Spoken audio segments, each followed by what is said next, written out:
Okay. I'm here. Zipping. You got Walter? Okay. Zipping, right? Yeah, I told you to scroll down.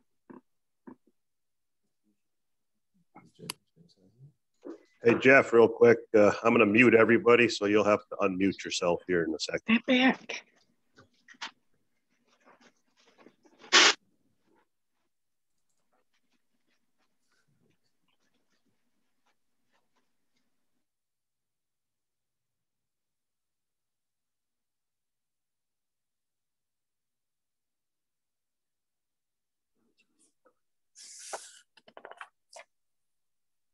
Who's going to mute us? I think we'll give people, I think we got 60 people on here so far. We'll give people a couple extra minutes. It's 8:01. If everybody could go ahead and mute themselves, other than Jeff here, or I can mute y'all. But if you just want to go ahead and mute yourself right now. Hey, Jeff, Cowboy, real quick. Yes, Am I still going to the TD Center in the morning? We've got the Hilton rented, so I think you're okay with that. So I think we'll be fine. Okay. All right, cool deal. Or do you just want me to go get a statement from them? Like a proposal? That way it's actually documented that it was open. It's up to you, Stephen, if you want to. The issue is a lot of people are saying, well, people want proof, but I don't think, even if we had proof, I don't think you're going to convince some people that we could have had an in-person convention. So, but it's totally up to you. Okay. It never hurts to have evidence to document. Well, right. That's what I was going to say. I can get the documentation on it. Sure. That way, if they want proof, here you go. And then if they still don't believe it, well, that's on them. All right. So has Walter joined us yet? There he is. You're on mute, Walter. So just so you know, we generally, James will mute everyone because sometimes people will take themselves off mute and there's a lot of background noise. So if he does mute everyone and for any reason, just unmute yourself again. That's pretty wide open. And and obviously we're letting anybody and everybody on. Well, Jeff, we got 70 people on now. Are you think we're ready to roll, or should we give it another minute? I think it's 8:02. If people don't mind waiting an extra minute, we normally get a few extras. Is Presley on, Jeff? Have you seen Presley?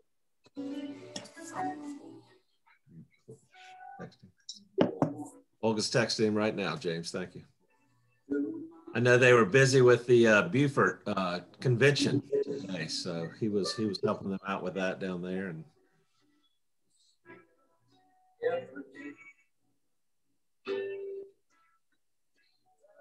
if you're new to some of our Zoom calls, we normally have these every Tuesday. We've been doing them statewide for people all across the state. We're trying to help people, teach people about the reorganization process with the Republican Party. It's a statutory process. It happens every 2 years. So for the past 2, or I guess we're now working on maybe 3 months, we've been doing live Zoom trainings across the state to teach people about the reorg process, get them involved in the Republican Party, grow the Republican Party, in the such. And so on Tuesdays we do live Zoom calls, and on Thursdays we've been conducting in-house meetings over at Jeff Lynch Appliance. They have hey Jeff, somebody's playing a radio here, so I'm going to mute everybody. You can unmute yourself. Okay.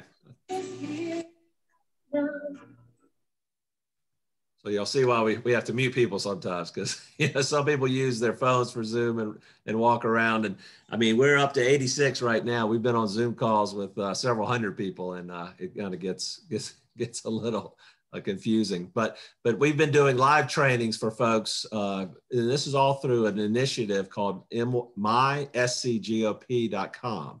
So it's been pretty exciting. We probably had 150, sometimes up to 200 people on those Thursday meetings. So we really invigorated a lot of people to get active and involved, and it's been rather exciting. And after the reorg on the 22nd, we had a meeting down at Zen for everybody that's been coming to the meetings, and where we were going to kind of do a straw poll or talk about folks that wanted to get involved in a sense of running for chair and vice chair and first vice chair, which is for the 3 spots that are elected in the convention. And I guess since I had been conducting a lot of the trainings for those several months, and my wife and I, Olga Lashinska, we've been pushing the mySCGOP initiative across the state.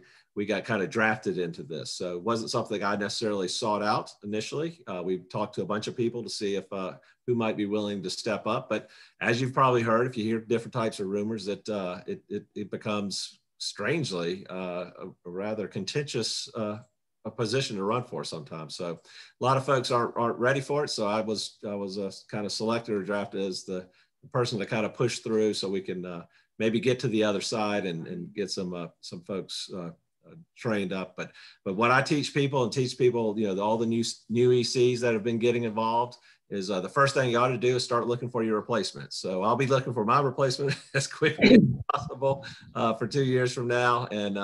And it, you know, I'm an attorney, and I take a lot of continuing legal education classes, and they give you, if you take a 1-hour CLE class, you get 1 hour of continuing legal education. But if you teach a 1-hour CLE class, you get about 6 hours.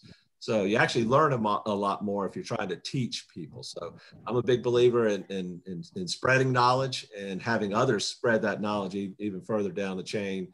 And I think that's how we really grow the Republican Party and really get involved and follow our legislators. But James, we're up to 96. You want to go ahead and go? All right, we're just going to kind of welcome everybody in here, and before we get started with any questions and all that stuff, got some housekeeping items, and Jeff is going to lead us through a couple of slides here and some housekeeping items. So you just direct me when you want to go, and we'll start with you, Jeff.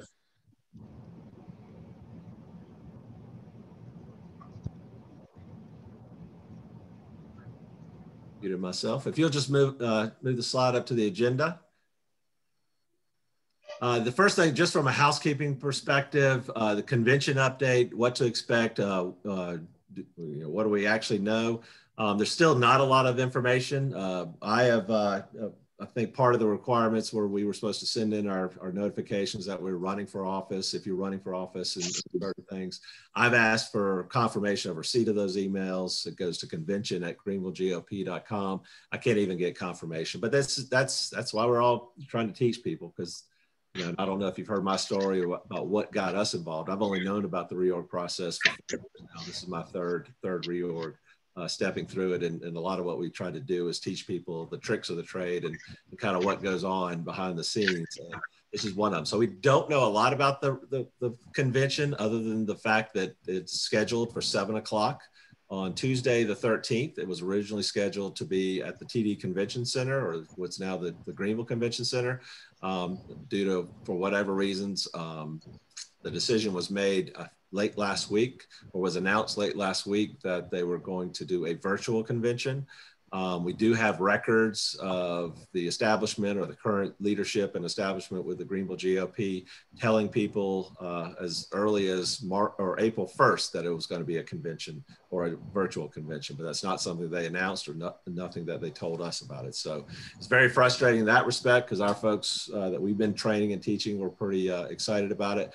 But I'm a big believer that where there's a will, there's a way. And what we did is, when they announced that it was going to be a virtual convention, we went out and rented the Hilton, where we normally do our Greenville GOP meetings. And so we are going to have the same banquet room that we had last Tuesday.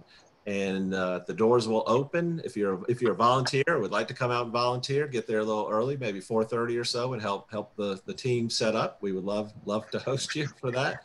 The doors will open about 5 o'clock. We'll have myself, Presley, Stutz, and Walter Horn will be there to greet people. Maybe we'll do something on the stage, or whatever. We do things a little organically, because I think that's the way things can develop positively and kind of satisfy the needs. But come meet us if you haven't met us in person. And we've got this Zoom call tonight and a Zoom call tomorrow night.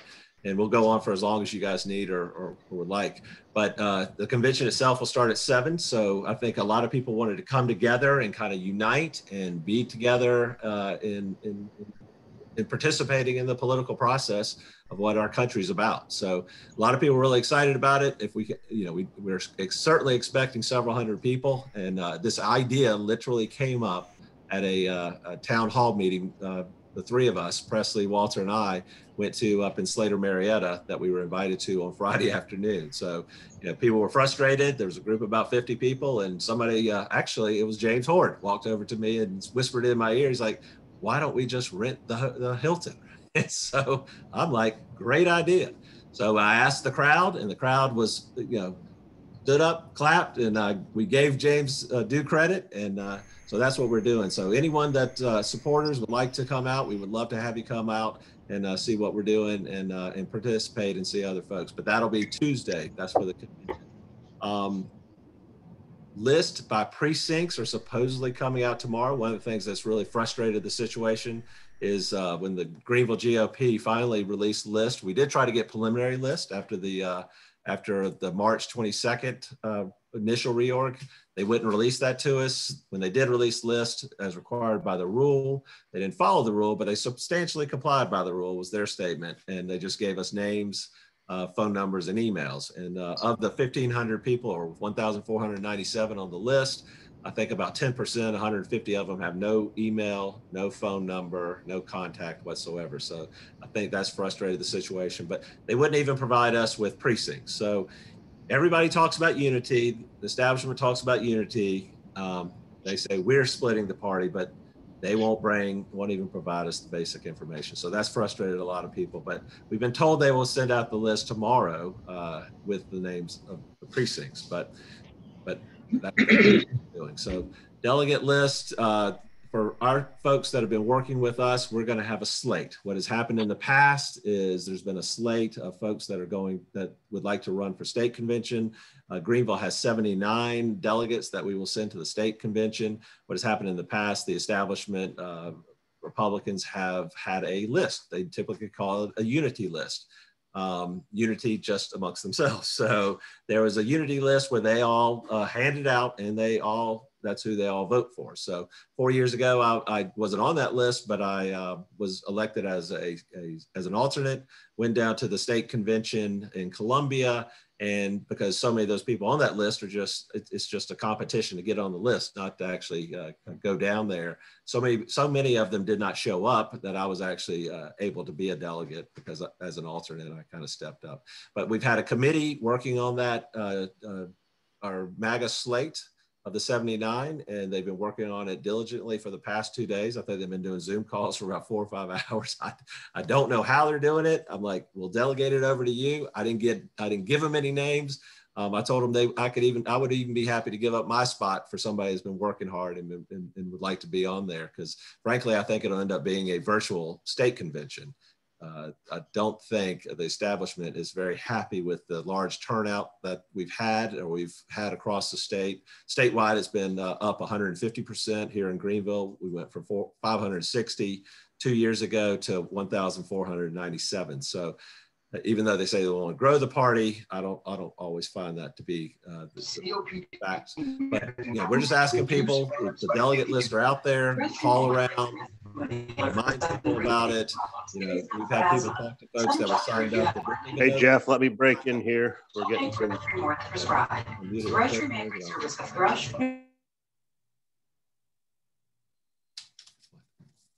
Okay, you're good to go, Jeff. So just spread the word, remind people of the event. We're sending out an email blast in regards to that. And then I guess I already skipped ahead and talked about the two. So that's just the convention update. James, I'll hand it back to you. I've got to really build up my immune system. Okay. So balance of nature. And it's been wonderful. Okay, I keep trying to mute everybody, but we keep getting all kinds of background noise. Thank you. Okay, so you're ready for questions, Jeff? Yep, I think you're going to introduce us, and then okay. Myself, Walter. I just want a quick housekeeping issue. We're going to try to get to as many questions as we can, but obviously not everybody can talk at the same time. Zoom does have a feature where if you want to ask a question, you can raise your hand.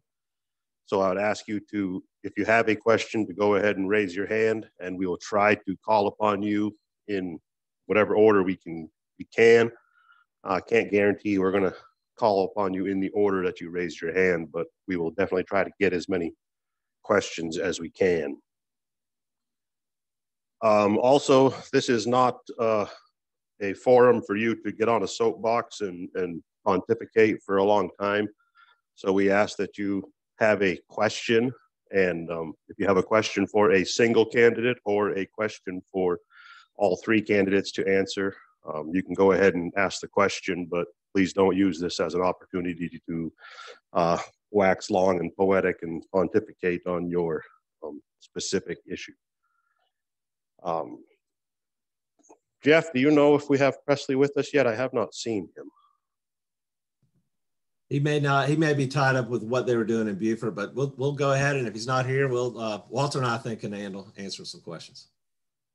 Okay. So with that, then what we'll do is we'll give Jeff and Walter 2 to 3 minutes, a few minutes to make a brief statement of who they are and introduce themselves and why they want to be the officers. And then after that, we'll jump into questions. So Jeff, if you want to go with just a couple minutes of an introduction, then we'll ask Walter to go, and then we'll jump in questions.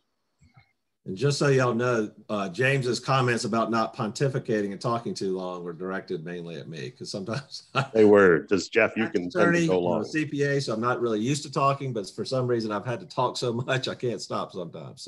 So he has the power to mute me as well. But my name is Jeff Davis. I'm 53 years old. I'm originally from Charleston, South Carolina.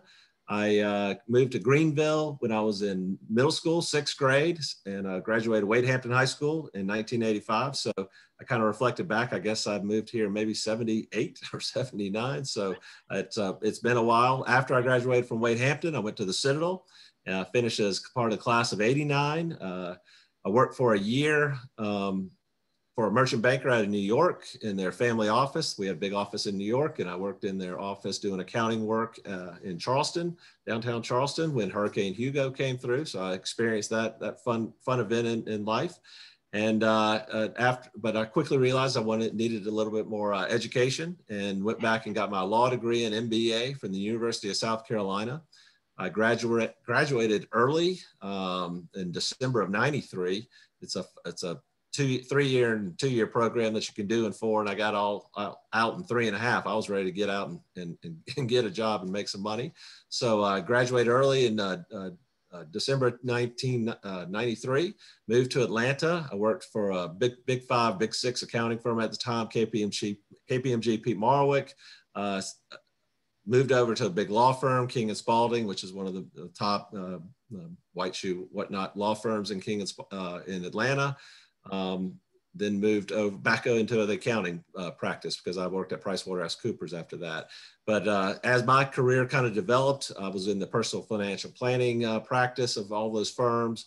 And I moved into something called family office, and we represented clients that were net worth of anywhere from 25 to 50. I've worked for a couple billionaires out there. So, but I will tell you, 2 of the billionaires I worked for never finished college. So even though I had a lot of degrees and a lot of college things behind my name, I always respect people that like to get out there and do things. And in the old days, education didn't cost as much as it costs today. But we started a couple firms, family office firms I was a founder of, and we sold some of those off. And I kind of got out of the business in 2010, moved back to Charleston in 2011. And it got so busy and complicated living on the Isle of Palms and traveling around. And I married my wife, Olga, in 2010. That's part of why we moved back. And my mother bought a house in Botany Woods in 2016, and she told me how much it cost, and I said, "Are you kidding me?" Because I was used to Isle of Palm prices and tired of that, and Atlanta prices. And we found a house right over here, close to Wade Hampton. I can hear the football, the bands playing when the football games are on Friday nights in the winter. And we've been up here since the fall of 2016. So I've got deep roots here, and I'm glad to be back. And it's been a fun, interesting, it feels like I'm reliving high school. But I'll hand it off to Walter and let him give you a little bit of his background. Hello, everyone. Good to be with you, and looking forward to getting to see everybody on Tuesday night in person. As we mentioned before, or Jeff had mentioned earlier, I am going for first vice chair of Greenville County GOP, and really looking forward to just seeing what the results are going to be of the hard work that we've put in to date. To kind of start off, I'm from a little town in Warsaw, Indiana. Basically, we call it the orthopedic capital of the world. If you've ever heard of Zimmer, Biomet, DePuy, some of the large orthopedic companies, that's basically was in my backyard. Small little town, probably about 15,000 people. I originally, and it's listed there, went to West Point, graduated in '94, but kind of leading up to that, I guess the process was I was very active in my local church, very active in my local community. And in a small town like that, it really does shape you. My father was a McDonald's franchisee for a number of years. So I kind of grew up in a very entrepreneurial family. My dad used to say, you know, he would be proud of the shoes. And I said this story the other night, but it does kind of sum up the kind of upbringing I had, where all my dad's shoes at the end were all curled up with all the grease from the floor of the restaurant. And he would just say, listen, he goes, it's the world of greasy shoes. It's the world of getting your hands dirty.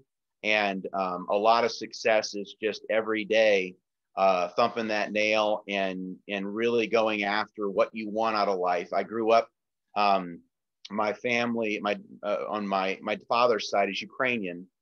We would celebrate a lot of the Ukrainian Easter, and my father was born in New York City, but my grandparents came over, you know, essentially off the boat. And my grandfather was a window washer. Grandmother was a seamstress. So it's kind of a typical American story. But the good thing about my background, I think it makes me uniquely qualified to kind of understand the plight of the people that sometimes don't come from wealth, don't come from a lot of success, but have built themselves up, built their families up. And so anyway, it kind of instilled in me a very strong work ethic at a very young age. And I went on a trip actually with friends of our family.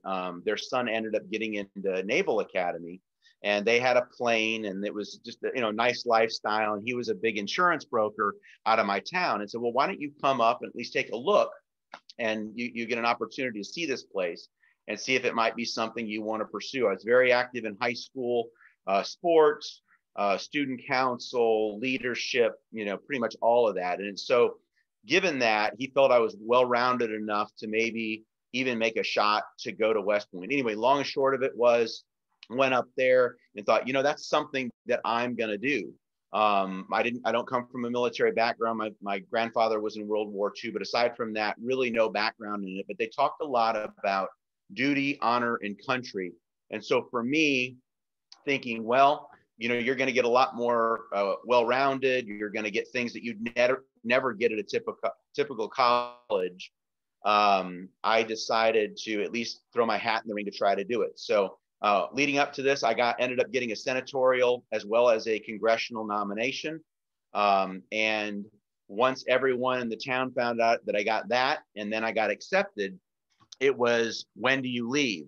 And I was like, wait a minute, I just want to see if this might be for me. I got to visit first. No, that was done. When do you leave? And I was going. And so it was a rude awakening. It's a tough place to be. They always say that it's a tough place to be, but a great place to be from. And I would second that, because it was a tough 4 years. Got out of there, became obviously an Army officer, second lieutenant, stationed in Germany. I was in Germany for a few years, and then eventually left Germany to go into business with my father at that time, back in the restaurant business. And I was actually the youngest Applebee's franchisee in the system. And we ended up getting all the 15 restaurants in Middle Tennessee, essentially from Jackson in the west all the way to Cookeville in is southern Kentucky.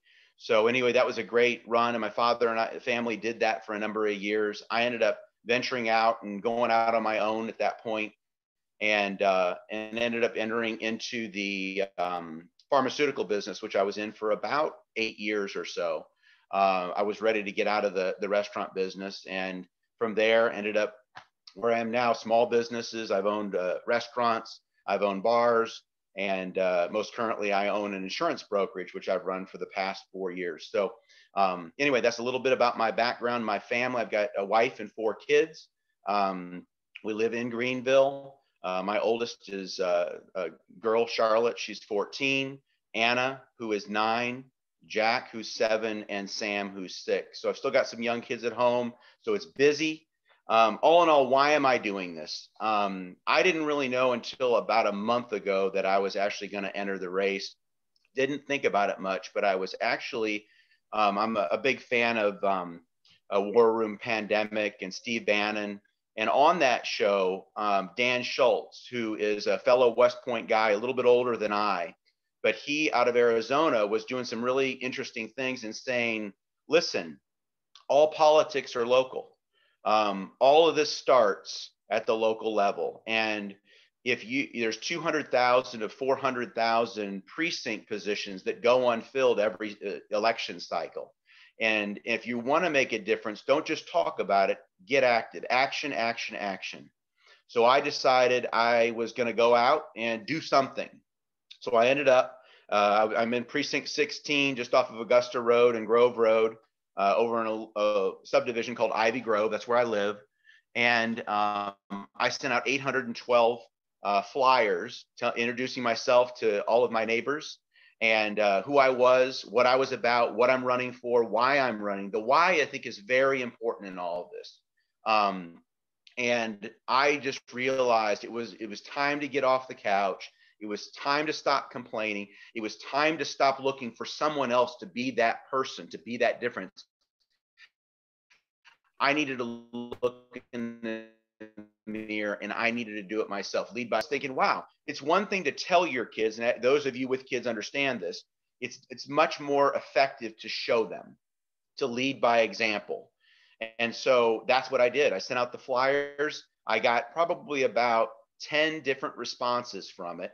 We ended up getting 7 people that came to the reorg meeting on March 22nd.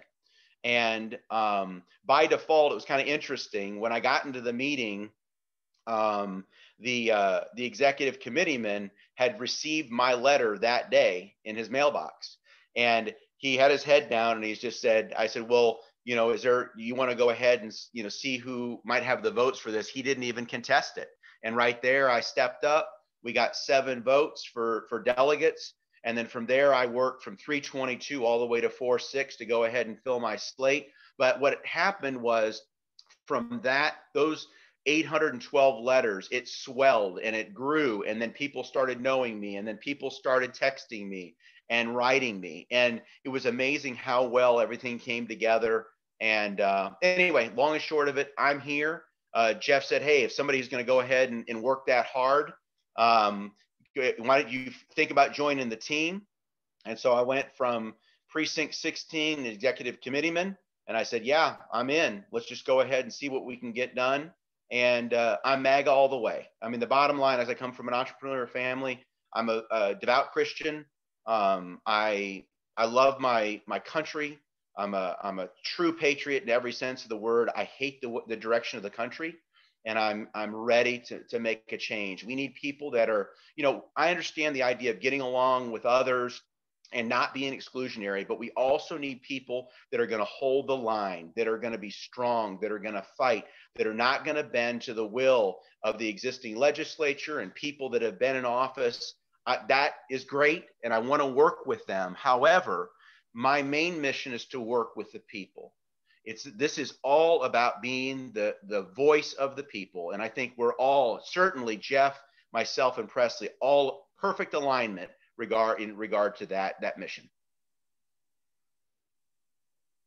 Okay, thank you, Walt, and thank you, Jeff. I think we have Presley on call at this moment. So Presley, if you want to give a few-minute introduction of yourself and kind of just tell people why you're seeking office. And just so everybody knows, Presley is running for the executive committeeman of the party to the state. So Presley, are you there? Hey, James, I'm here. Can you hear me? We can hear you and we can see you. Okay, I'm glad you can see me. Am I, which side is better, this side or this side? I'm just kidding. Well, each side has its own differences. There you go. Oh, y'all, I just got on. I apologize for coming on a little bit late. For many of you that don't know, and you don't usually see my wife out and about a lot, she has Parkinson's, and she fell a little earlier out on the curb walking the dog. So I had to get her in, and she's scuffed up her hands and her elbows and her knees. So I apologize for coming on. I'm 30 minutes late, but here I am. A little bit about Presley Stutz. I grew up in Michigan, but my father was from North Carolina. Back during World War II, right after the war, my grandfather moved to Michigan to get work with General Motors. My father grew up there, met my mother in the early 50s. They had a family. I was the eldest of 8 children. And but we always came back to the South once or twice a year just to visit the grandparents. And my grandmother passed away when I was in high school. I came down, spent a summer with my grandfather, and fell in love with the South and the Southern Bells. So I finished high school. I came back to take care of my grandfather a little bit, and ended up at college. Went on to seminary, and found myself in Dallas, Texas at one point, raising my right hand, swearing to support the Constitution of the United States of America. I joined the Navy. I became a Navy chaplain, spent 30 years as a Navy chaplain, retired in 2011, and I've been involved in the political process off and on all my life.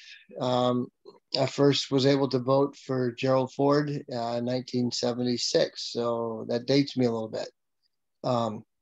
But you all know that I've been the chairman of the Greenville Tea Party here for probably the last, I don't know, 4, 5, 6 years. I lose track of time. Jeff and I have kind of been working together with a lot of that. And we came together with this precinct reorg project that Jeff, and I just want to salute Jeff and Olga. They have really taken this, the bull by the horns, and they've been leading this entire process. And so here we are. We find ourselves, in the midst of this struggle. And I had something happen this morning that just kind of changed my entire perspective, really. Was out walking Pippi before church, and all of a sudden I saw a hearse turn the corner and drive into the neighborhood. And I knew that meant something, because one of our neighbors up at the top of the street, single mother in her 40s, she passed away with cancer. She left her teenage son and her family members.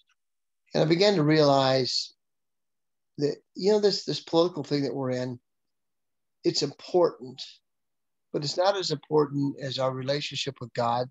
It's not as important as our relationship with our families. But nonetheless, it's important, because the future of our country, ladies and gentlemen, is at stake. I grew up as a young man in the 60s. The first crisis I remember happening was when JFK was assassinated. And it did something to me. I grew up as a young Boy Scout, and I grew up learning how to respect the flag and to respect my country, and to salute the flag. And then I served under that flag as a Navy chaplain. And I served alongside a number of valiant men and women. And I served as the Wounded Warrior Battalion chaplain for a short period of time, Camp Lejeune. And these young men and women came back from the war, and some were missing hands, and some were missing fingers and arms and legs and eyes. And unfortunately, some of them only came home underneath a flag draped casket. And for those of you who know me, I am red, white, and blue through and through. For those of you that know me, I have the right to remain silent, but I do not have the ability. And I see so much going on in this country that alarms me. We had an election stolen right out from under our noses on November the 3rd. You saw it, I saw it, we all know it was stolen. I will go to my grave saying and knowing that it was stolen. So now we are officially living, as far as I'm concerned, in a banana republic. And there are forces of evil that are lurking, trying to take this country down.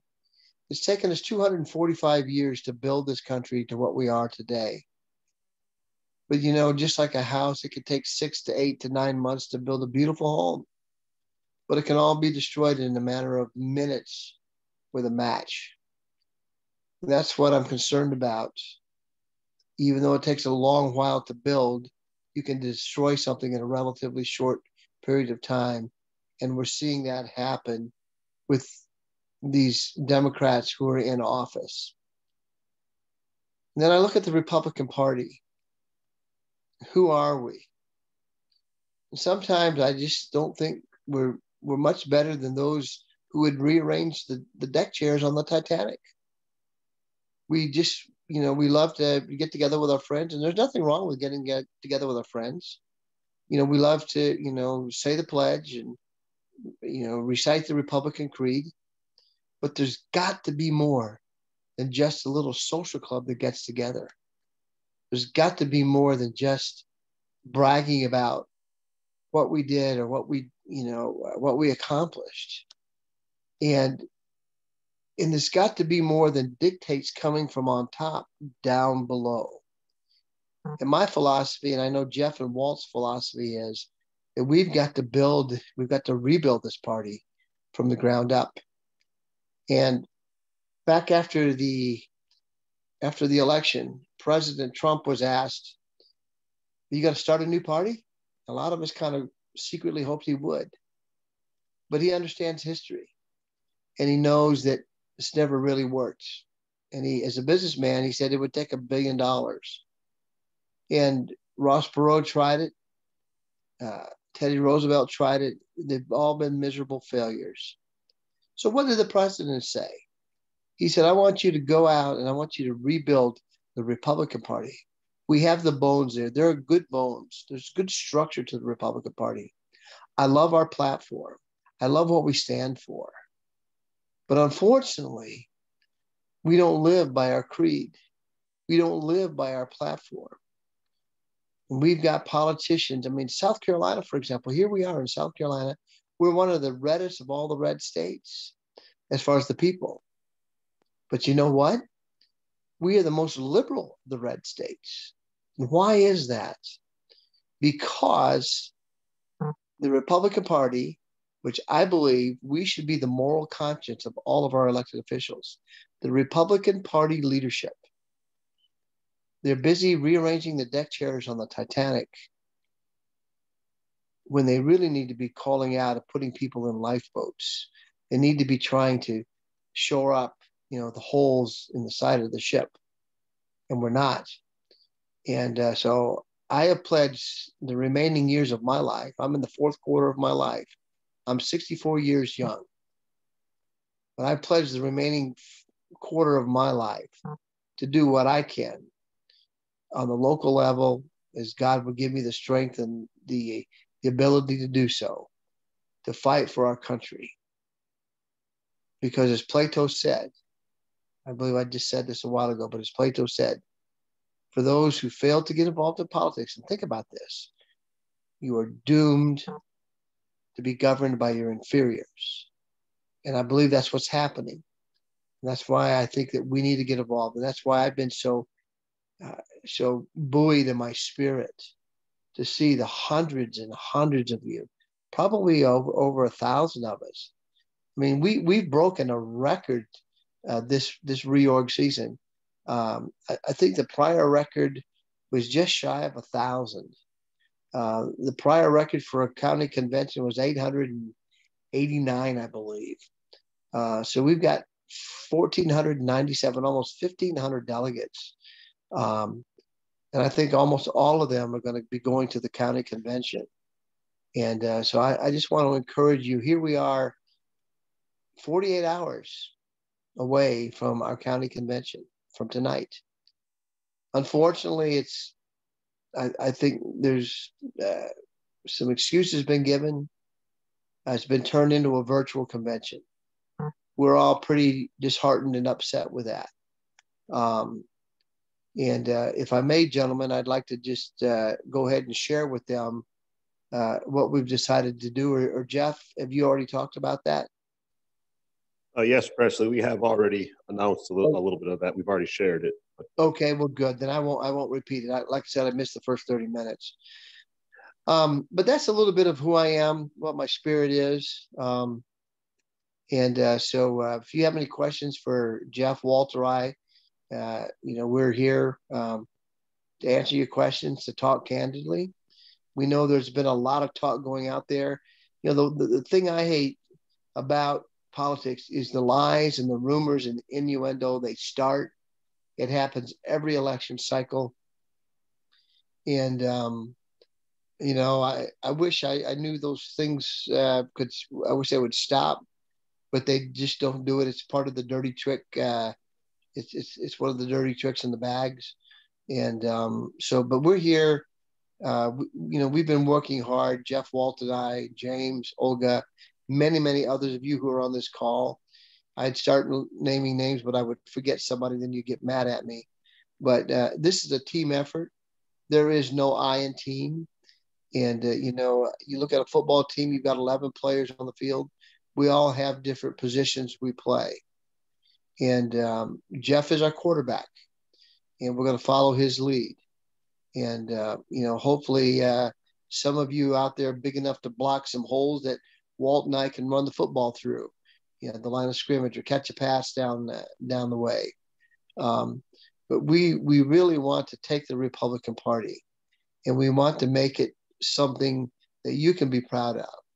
We want you to make it something that you are proud of, because we want people involved. For too long, we've been shunned, and we've been told, no, we don't want your help. No, we don't need your help. And everybody that wants to do something will find something for you to do. Trust me. We've got a list of committees a mile long. And so we really hope to make Greenville County, South Carolina, an example for all other Republican parties, not only in South Carolina, but throughout the United States of America, as to how we should be involved and what we should be doing. So with that, James, as the moderator, I'm going to turn it back over to you, and whatever we've got to do now. Hey, James, this is Walt, real quick. I've seen some questions coming through. Presley, if you don't mind, why don't you talk to some people speaking to one of the plans for Tuesday? So people are asking about what's going on. Maybe have not gotten the memo. So would you speak to that?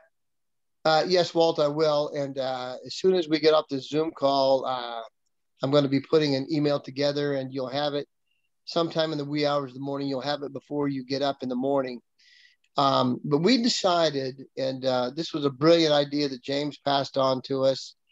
But he said, look, if they're not going to have an in-person convention, why don't we have our own in-person convention? And I loved it. And I said, yes. And so we've gone out, we've been able to confirm that we're going to be at the same Hilton Hotel where we always meet for GOP meetings anyway. We're going to be in the same ballroom that we were a week ago when we brought Lynn Wood into town. And we're going to have chairs set up in there. We're going to have a big screen drop down, and we will have the Zoom virtual convention happening right then and there in the ballroom. But now we need everybody to get there an hour before the convention starts. The virtual convention will start at 7 p.m. We need to start at 6 p.m. sharp. And let me tell you why. We're going to do several different things. We are going to have a vote amongst our members, all of those that come. We hope there's 1,000 people in that room. We're going to have ballot boxes where you can vote for the chairman, the first vice chair, and the executive committeeman. And they're going to be paper ballots. and you'll be able to attest your name and your voter ID number to it. And because we're going to use this as verification of who we know that was there, because we don't know if we can necessarily trust the vote. We're looking at some kind of electronic voting system. We've not been told anything about it. We don't know what system it is. We don't know how it could be manipulated. If we know voting machines can be manipulated, maybe these machines can be manipulated. I don't know. But we know that there's been rampant cheating going on just with the Form 1s. So I don't push anything past anyone. So we want to invite everyone. Now, please eat an early dinner, because I think the hotel will not be able to accommodate 1,000 people wanting to eat something there. So eat before you come. Be there at 6 o'clock sharp. If you want to start coming at 5:30, that's fine. We're going to be there. We will have the virtual convention on the screen. We'll be able to listen to it. We'll also have it on our phones, because the only way you're going to be able to vote is you're going to receive an email sometime tomorrow or Tuesday. I don't even really remember. I don't know if they've actually told us, but you're going to receive a secure link to your phone, and you've got to go through your email address. Now, if you have many email addresses, only use the email address that you registered to become a delegate with, because that is where that secure link will be sent to you. And we're flying blind here because nobody's willing to respond to us. Nobody's willing to tell us anything.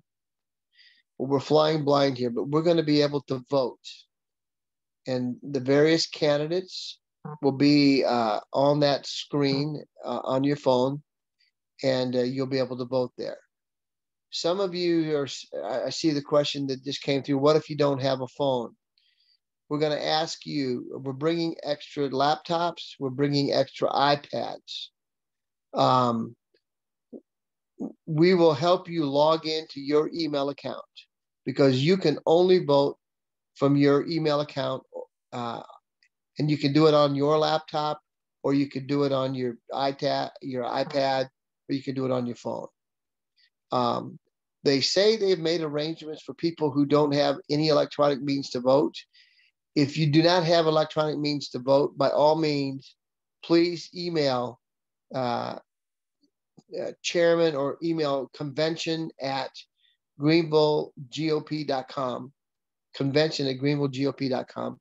Tell them who you are, give them your voter ID number, tell them you're a delegate, but you don't have any, you don't have an email address, you don't have any way to vote electronically. They will make arrangements for you. I don't know what they're going to be, but that's what we've been told. So please do that tonight or tomorrow morning. And if you can't, well, if you don't have an email address, you're just going to have to call them or get somebody to email for you. So we're all going to have to be quiet in the room when the convention opens, where we can hear things. I would recommend everybody bring your earbuds for your phone. Have them plugged into your phone. That way we don't have 1,000 phones all playing the same thing. So you can just, quietly listen on your own phone. And we're looking for a good night tomorrow night. We've crunched some numbers. We feel real good about our chances. Right now, we think the only way they can win is try to steal this from us. And there is a high pressure campaign. They are calling all of us. They're calling you, and they're telling you, don't vote for Jeff. Don't vote for Walt. Don't vote for Presley. Vote for Jennifer and Stacy and Randy over there. So they're running scared because we think we've got them beat. We've crunched our numbers. It looks good for us, but we cannot, I repeat, we cannot rest on our laurels. We all have to be there. This is an all hands on deck evolution, as I would say in the Navy. All hands on deck. Now, for some of you, something has come up, you've got to go out of town or whatever. Well, there's good news for you. Because this is a virtual convention, You can be out of town now and you can vote because it doesn't matter because it's virtual. So if something has come up and you just cannot be there, please log into that link and make sure you listen and go vote.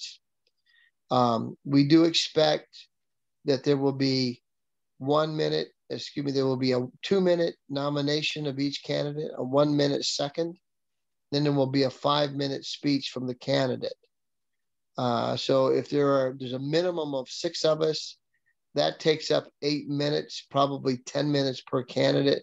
So 6 candidates, you're looking at an hour of just candidate nominations, seconds, and speeches. Then you've got all the other preliminaries. And you're going to have the chairman up there telling you what a great job he's done over the last 2 years. You're going to have all this take place. So we don't know how long this is going to take. I know just to vote, you can vote in less than 2 minutes. When they're going to open that voting, how they're going to open that up, we do not know. So please, please, all of you who are precinct DCs, precinct leaders, district leaders, get with your people. Tell them to come. Tell them to join us at the Hilton tomorrow night. Start arriving by 5:30 because we're going to start. We need you to sign in. We need to give you ballots. We're going to start at 6 o'clock sharp. We're going to be there, and some of us are more technically challenged than others of us. So if you're there and you've got your neighbor and they say, how do I log into this thing? Well, you can help them. That's going to be some more good news. So guess what, everybody? We are going to have our convention in person.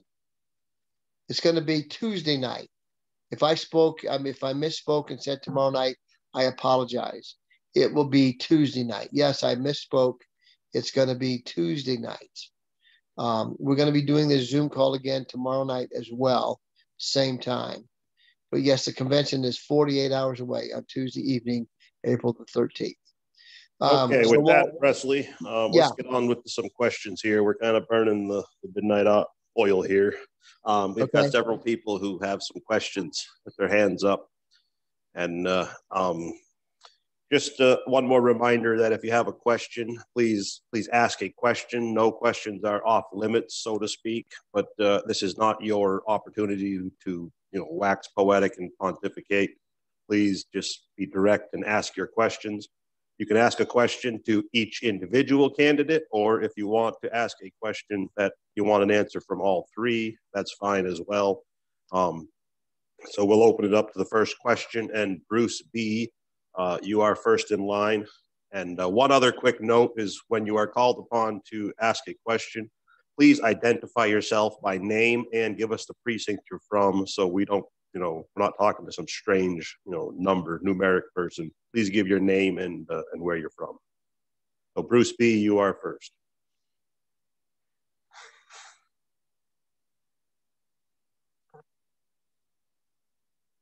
Bruce B., we cannot hear you. Are you there? Now. Okay, please go ahead. Hey, you can hear me? We can, yes. Okay, great. Hey, I think Presley answered a lot of the questions I had, but now that he's gone through the... Bruce, real quick, could you identify your name and where you're from real quick? Yeah, I was thinking you heard what I said. I'm Bruce Busby. I'm from the Thornblade precinct. Okay, go ahead. Okay.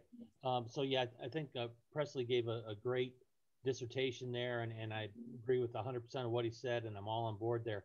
I'm a little bit concerned now about Tuesday with that many people and the bandwidth and all that, everybody trying to get onto their emails on their phones at the same time in that room. Have you guys, checked the math on that? So we're not going to be plugged into to a Wi-Fi. Everybody's going to be on their own cell phone signal. If we have to, we can all disperse because there will be probably a 20 or 30 minute time frame by which you can vote. They have to give you time to vote. So if you need to walk outside to the front of the hotel, get outside where you can get a better signal, we'll have that opportunity to do that. And one more, just follow up real quick. I noticed that my email has been input incorrectly into their delegates list emails. I'm sure I'm probably not the only one. Is the convention at greenvillegop.com what we would do to try to correct that? Yes, you need to email them immediately and say you got my email wrong. That has been a problem with a lot of emails. I'm sure it's data entry errors, where a lot of these people, maybe they couldn't read your handwriting or whatever, but they have not been able to read those properly. So yes, please let them know and tell them to correct that before Tuesday. Okay, and that Hey, was Bruce, yeah. Presley. Sorry, Bruce, I'm sorry to cut you off, but this is kind of something that came up for everyone. If you have an email like that is incorrectly listed, or any of your information, cell phone, we don't have addresses on most of those, but any of those data points, spelling of your name, please reach out to Jeff and Olga at team@myscgop.com. And then that way we can make those changes and corrections. I've got a master list that I'm working on right now, but that would be super helpful. But sorry to interrupt. Okay, yeah, but Bruce, I will add on there, just so everyone knows, this is what we're dealing with, the lack of participation and allowing folks to come. We got tons of volunteers that want to get involved and want to do things, and we're not allowed to. And this is just one example. There, the delegates and alternates, there's 1,497.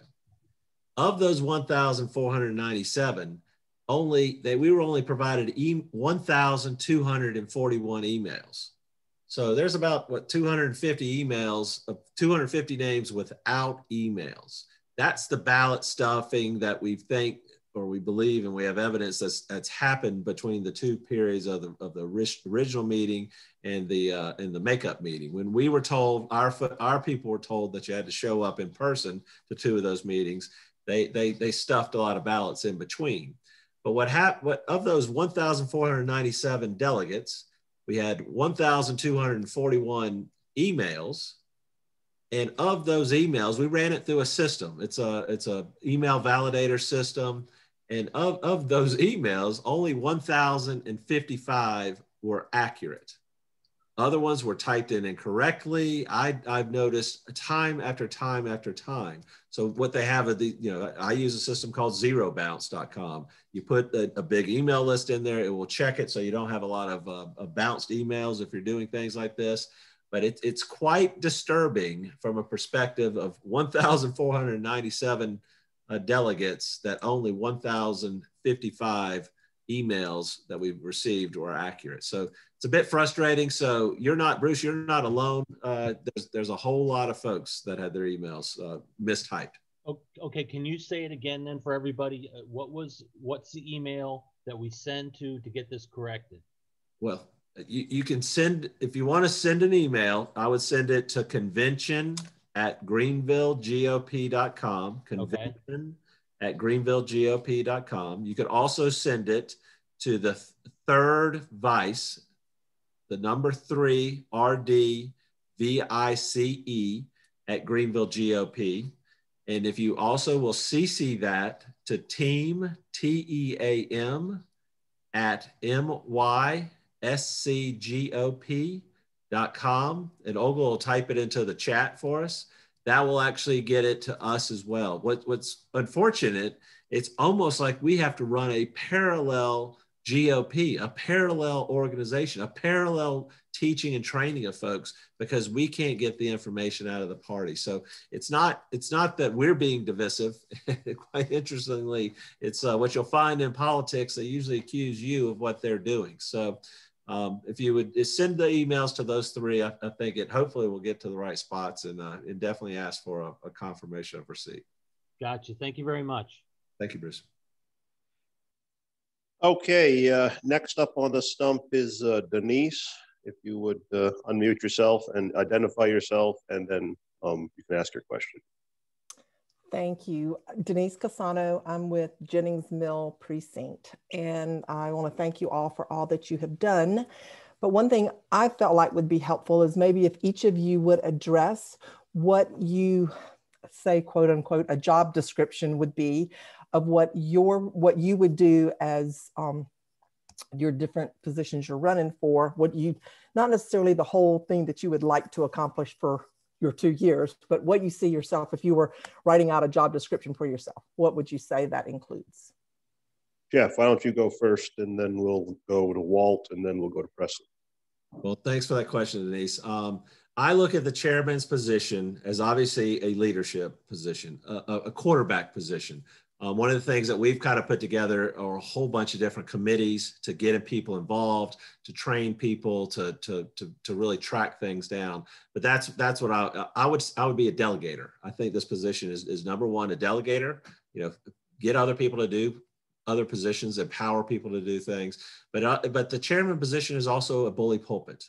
It's a bully pulpit in the sense that the Greenville delegation, there are 20 legislators in the Greenville County delegation.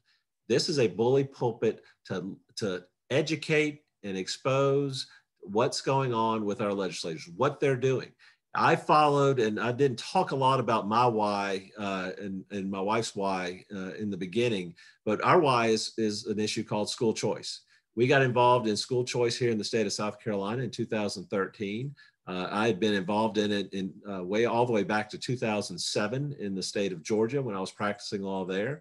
And you know, it is the future of this country. Education and what's being taught to children in public schools and even now in the private schools is not what I learned back in the 70s and 80s here in Greenville and in Charleston, and it's certainly was not what was taught to kids you know, in the 50s and 60s. But we need to really turn around education. But what we've discovered in our school choice fight is that there's a lot of legislators that will tell you one thing, and then when you actually look underneath the covers, they're doing something else. I've had and seen legislators sponsor legislation and put their name on the bill, but then in subcommittees, they're killing it.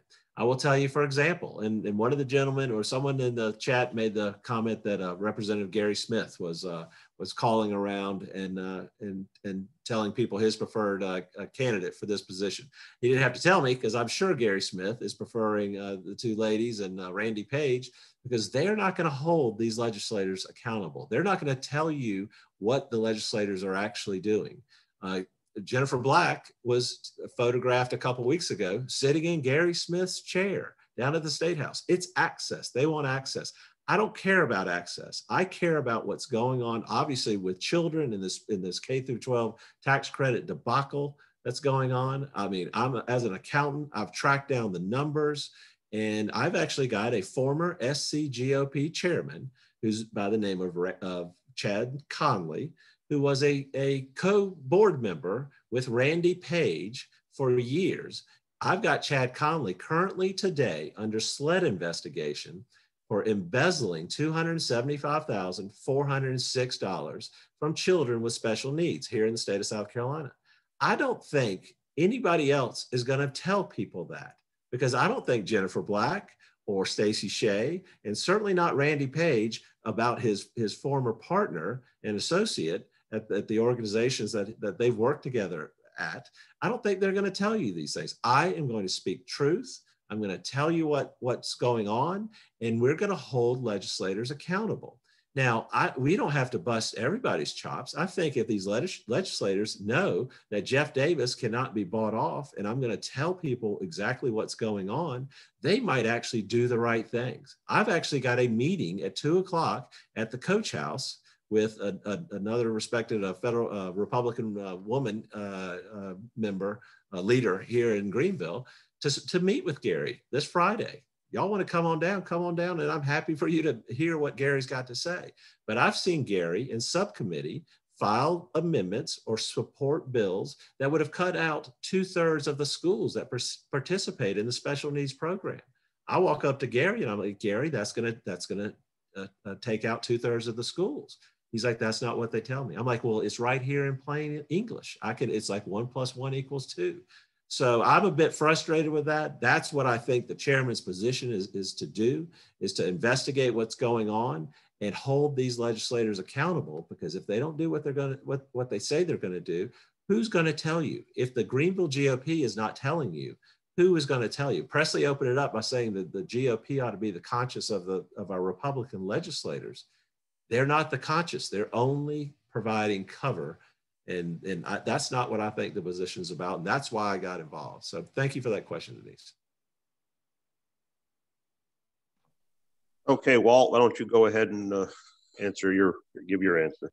Yeah, I'm going to open up by just saying the reason, and I talked a little bit about it earlier, the why, but I have been absolutely just incredulously upset about the whole direction of the country. And then when I see we have a lot of the same issues happening locally, it makes sense.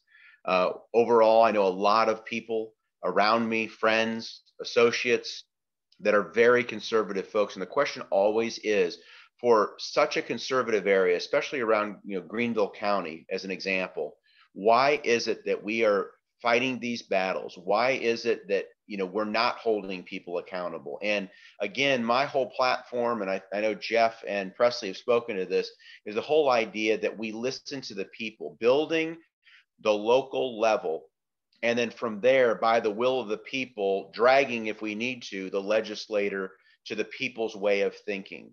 And so one of this, obviously, first and foremost for me, is going to be election integrity. You can see exactly what we're dealing with right now locally. Here we go again.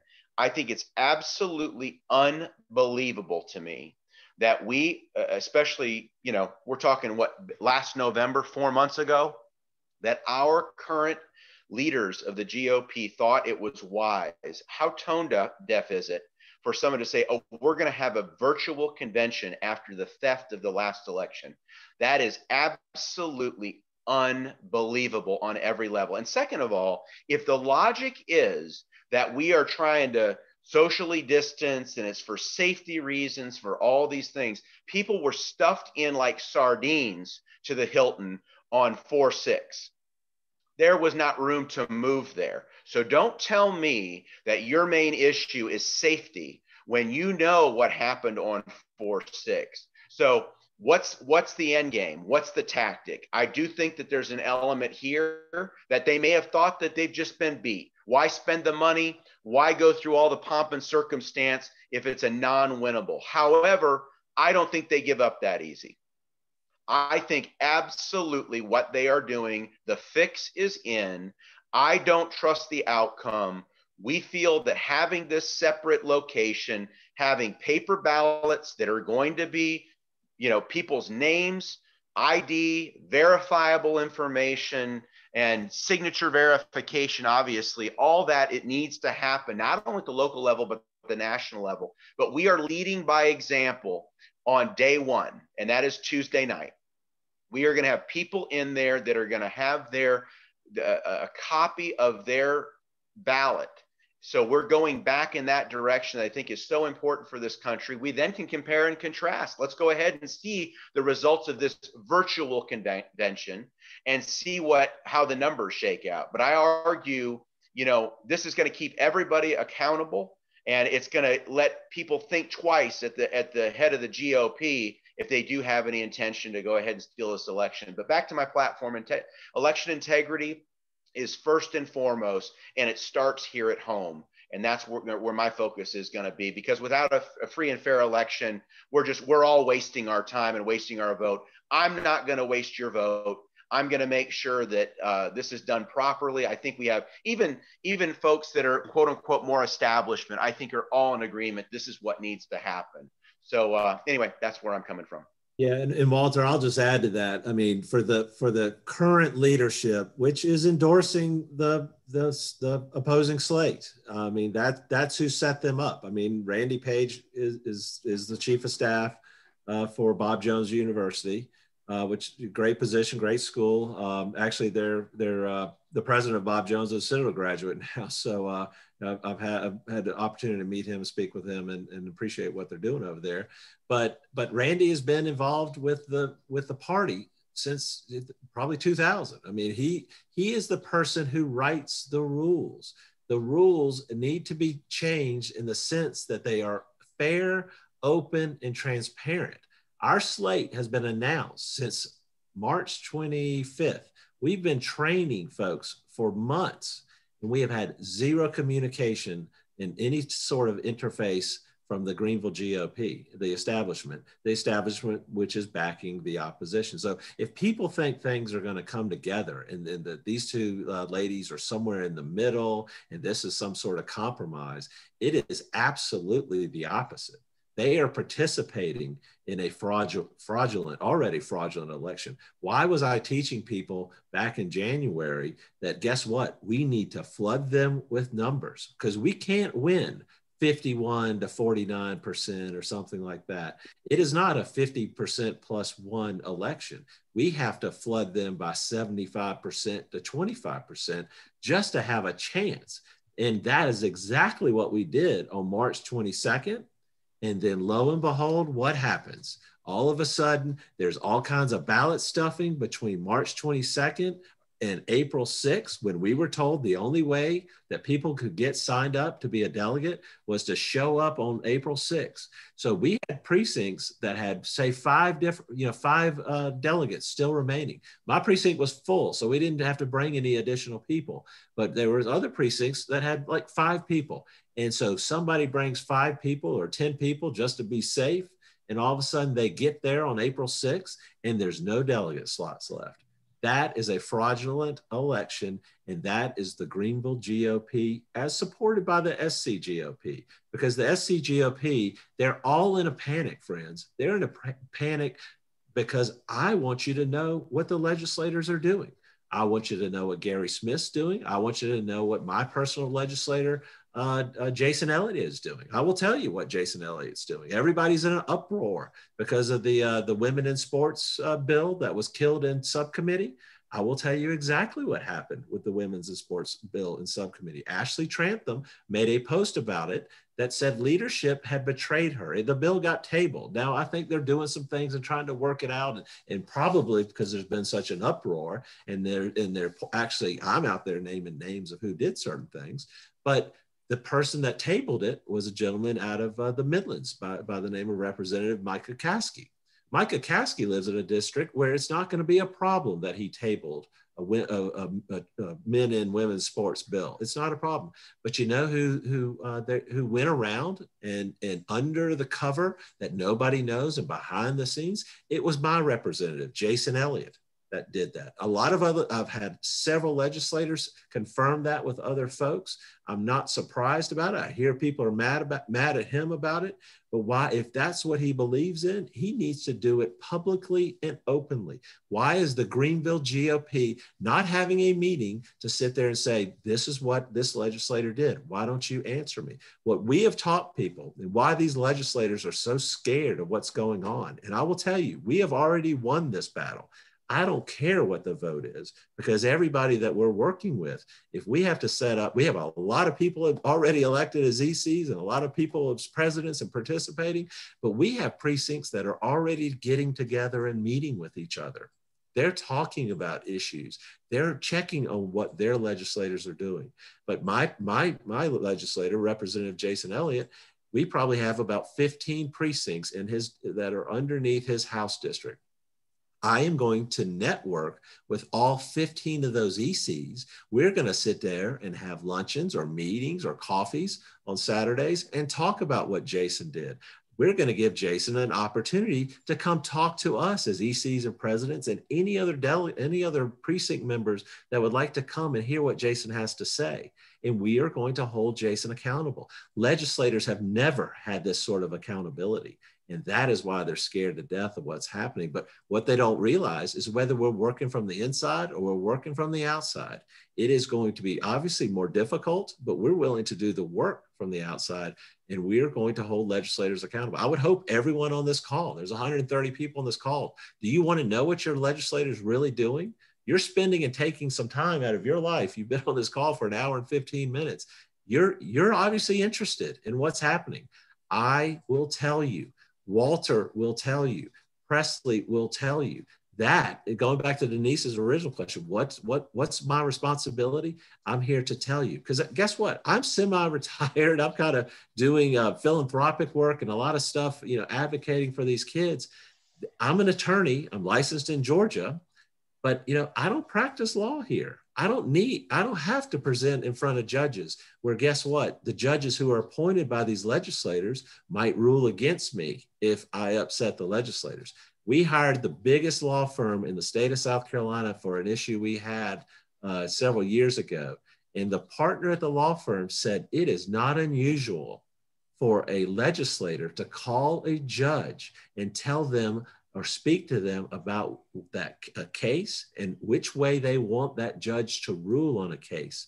Because guess what? That legislator is going to be the person that tells, that either has that, will cast a vote every so many years for that judge to maintain his job, or to get a position on the Court of Appeals, or to the Administrative Law Court, or to the Supreme Court of the state of South Carolina. They're cutting deals behind the scenes.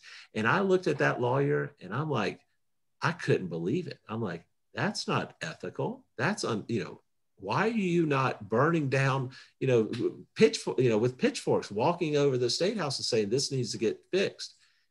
He can't do it because the entire system is corrupt and nobody will speak up about it. But they're not going to take, Hey, Jeff, on that note, I want to give Presley a few minutes to answer Denise as well. So Presley, take a few minutes. Okay. Hey, James, thank you. Yeah, Denise, as executive committeeman, I kind of see myself as your ambassador. I am the ambassador to the state party headquarters, and I will be the one taking your message, your thoughts to the leadership. Hopefully it's going to be Mr. Linwood as a new South Carolina GOP chairman. And also as your ambassador, I'm going to be bringing information back from the party and informing you every month that we meet.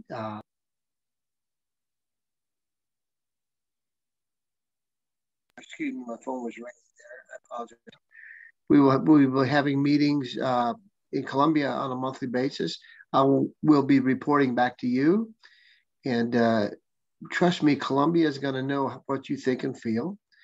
And as Jeff said, as your ambassador of the Republican Party, I think it would be good for us to invite our legislators into our GOP meetings, not only just to talk. They all love to talk. They all love to tell you what they're doing and how great they are. But just to have a town hall meeting where we can ask them the questions that are near and dear to us, that are on our minds. But that is the role of the EC. And so I will be your liaison between you and the state party headquarters. And on a monthly basis, Jeff and Walt and I will be making a trip down to Columbia every month to sit in on these meetings, to listen to them, and then to ask our questions and to put in our suggestions. So that's what I see my role as. Okay, James? Yeah, that was great. I have a kind of a softball question that was texted in. It's for all three of you, and just a simple, quick answer on this one. Question is we asked the other candidates if they lost, would they still work with you? They said yes. So if you win, will you work with the opposing team? So Presley, you give your answer first and make it quick, and then we'll go to Jeff and Walt. You know what? We'll work with anybody. We've been trying for years. We've been begging, work with us, work with us. It's the other side that has refused to work with us. So the answer categorically is yes, we'll work with anybody. Now, if you're going to come carp at us and try to undermine what we're doing, we may show you the door. But as long as you're willing to work in good faith with us, this party is big enough for everybody to fit under the tent, not just a select few. So yes. Okay, Jeff, do you have a quick answer? And James, I'll answer that question real easy. If you'll go to the next slide, if you can move one slide down, absolutely. We want everybody involved. I would think Jennifer and Stacy and Randy probably have some skills. I've tried to meet with Randy for about 10 years, and he's never taken a meeting with me on school choice. So I appreciate, and Olga and I've raised tens of millions of dollars for kids and actually implemented. And I don't think Randy's raised one dime for a child, but we've raised tens of millions, and he won't meet with us. So that just tells you there's something else underneath there. But these are the types of committees and that we are going to be implementing. So we're going to need all hands on deck. I mean, we absolutely will work with folks. The real question, James, frankly, is if they do, if the other side was to win, would they work with us? Because according to the answer, they said they would. So that yet to be seen. I think the quote that I've seen is if we won, would they still work with us? Yes, but the flip side of that question is if they won, would they work with us? Because last night we were both at the same time invited to a town hall meeting. Last minute, they refused to show. There was a meeting Saturday morning that was put on, and myself and Presley refused entry. We asked to come. Can we come and debate? Can we talk? They refused to do that. I kind of crashed it. Yeah, well, Walter being a little bit new to the scene, and I think Walter, you'll be in company with us, unable to attend. Yeah, pretty soon they're going to know who I am. We have answers. We have a plan. We have some hard questions to ask. I ask a lot of questions that people don't want to hear, and they're very simple questions. And one question I had was, why? Where's the $275,406 go? I got third-party CPA reports to say something, and nobody wants to talk about it. So I asked the lieutenant governor that question, and she is mad at me because I asked the question at a public meeting. We're going to have public meetings. We're going to have these Zoom calls. I don't think with our people that we've been working with, I don't think we can stop having these calls on Tuesdays. And I don't think we can stop having in-person meetings and trainings. It is going to continue, and we're going to invite these legislators in. Tell us, come, if Jeff Davis is making up some crazy story, come tell us that you didn't support a particular amendment, or you did, or whatnot. Help us fix it. All I know is what I took a small issue that's very simple, and I dug deep on it, and I've seen exactly all the tactics and the dirtiness that goes on down at the State House, and it's pervasive everywhere with every issue. And we want legislators to answer those questions. And I want people, and I've been teaching people this since January, I just want the people to know what I know. Because I'm telling you, once you know what I know, they won't be able to whitewash it and say, oh, that's just Jeff Davis doing something, or that's just Presley doing something, or that's just some people with sour grapes about something. And that's what I'm saying. We've won this already because people have seen exactly how the Greenville GOP operates and exactly how legislators, are operating and trying to instill an establishment group of folks to continue to run this party. So, thank you. And I'm going to make one comment. I appreciate the idea of working with the other side. However, I hearken back to November of 2020 and what happened during those times. Don't think for a second that I would ever turn my back on some of these folks and trust that they're going to have our back. I've seen the dirty tricks. I've seen the things that happen, and I'm willing to work with people. But I think that was one of Trump's Achilles heel, if you will, the fact that he didn't drain the swamp. He had many creatures around him that were very active still and undermining his presidency. And we see what happens. So just nobody get worried about the fact that there's going to be ultimate trust. Their trust is earned, willing to put everybody to work and make sure that we're all going to be stronger for it. But at the same time, understand all three of us are not here to see to it that we want long careers or want to work with all the legislators. If they're willing to work with the people, we're all about it.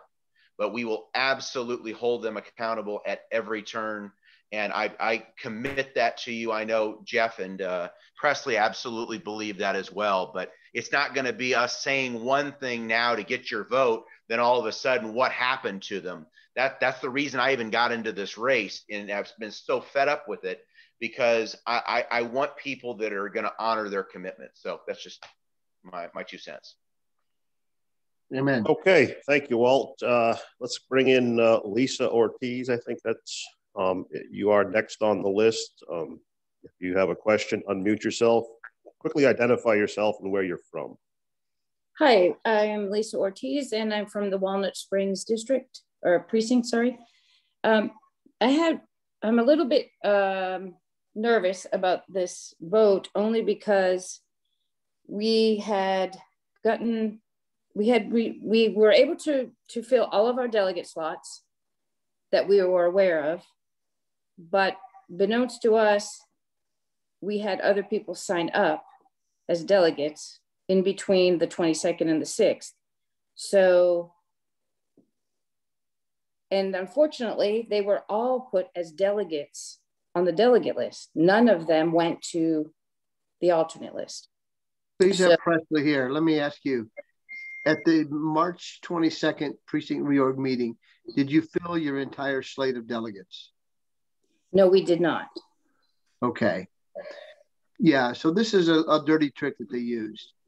So, and I'm just going to pull some hypothetical numbers out of the air. Let's say you were allowed 20 delegates in your precinct. You had 12 show up.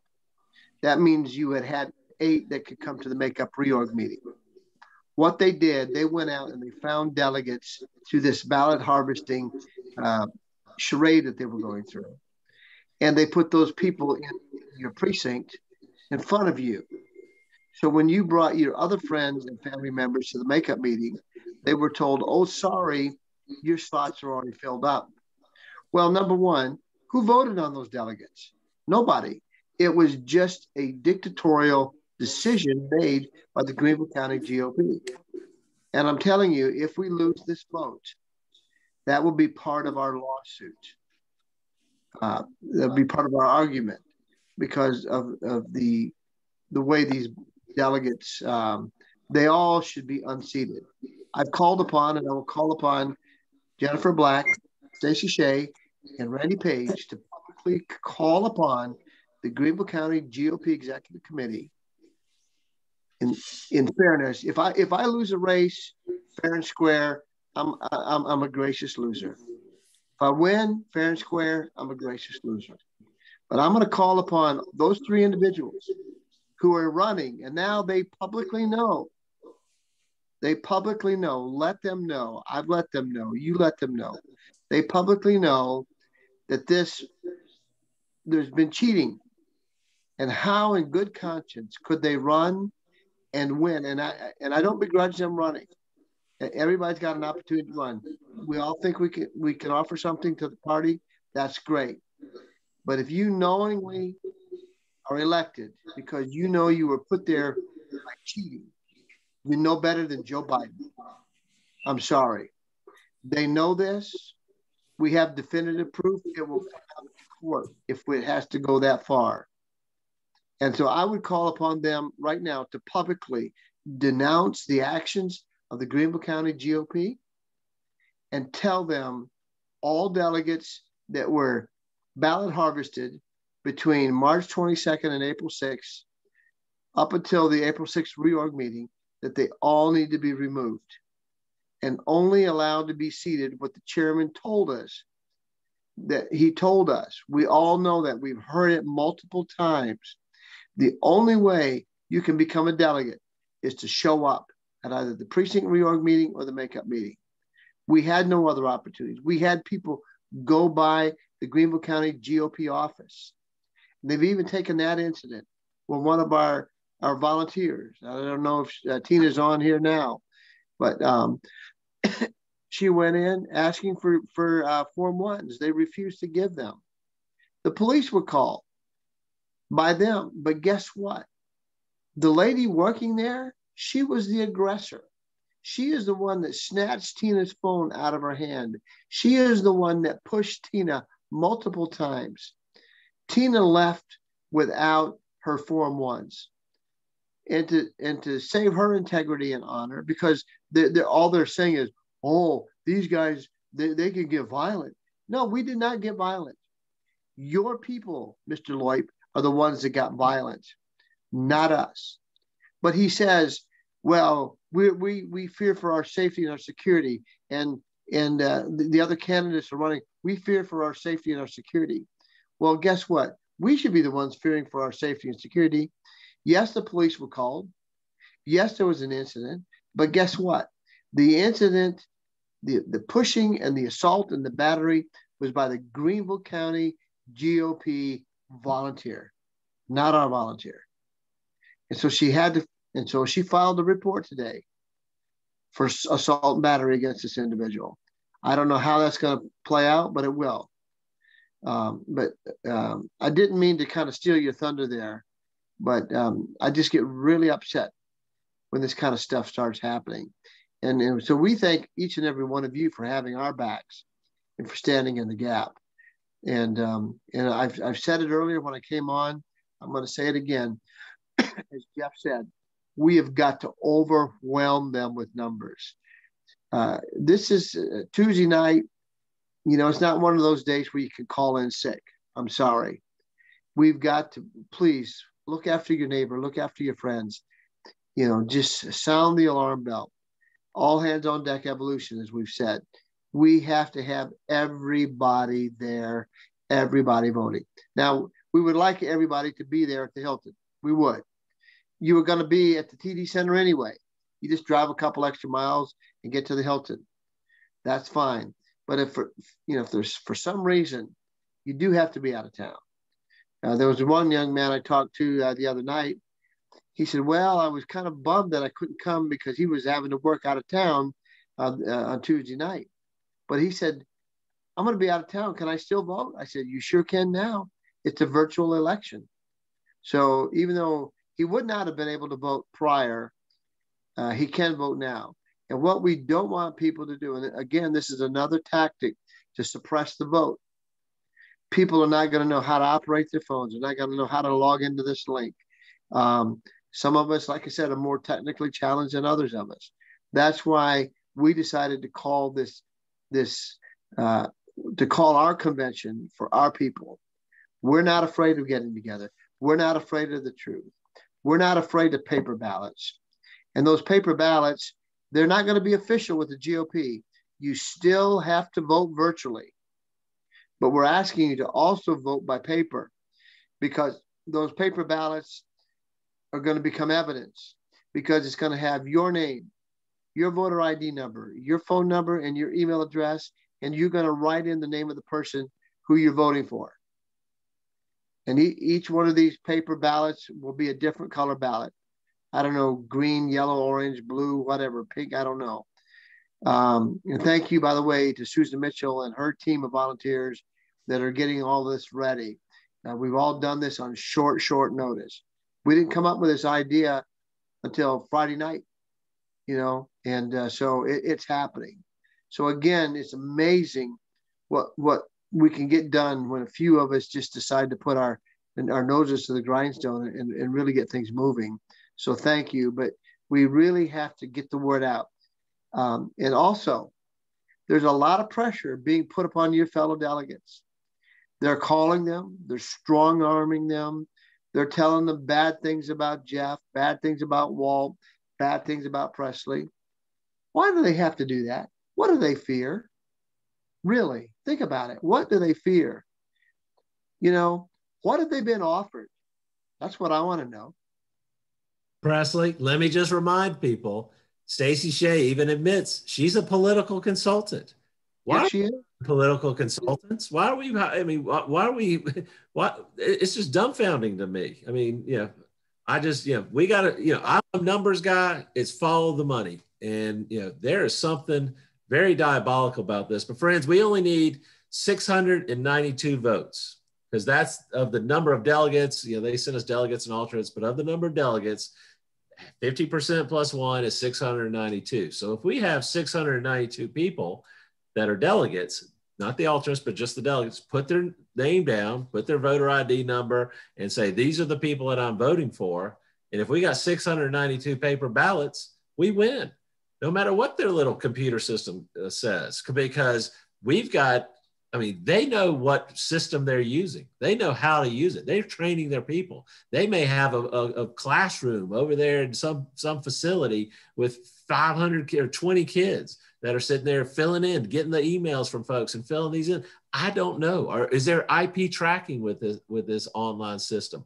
What is the vendor? We don't even know the name of the vendor. So people can go look and research it to figure out how to train folks on it.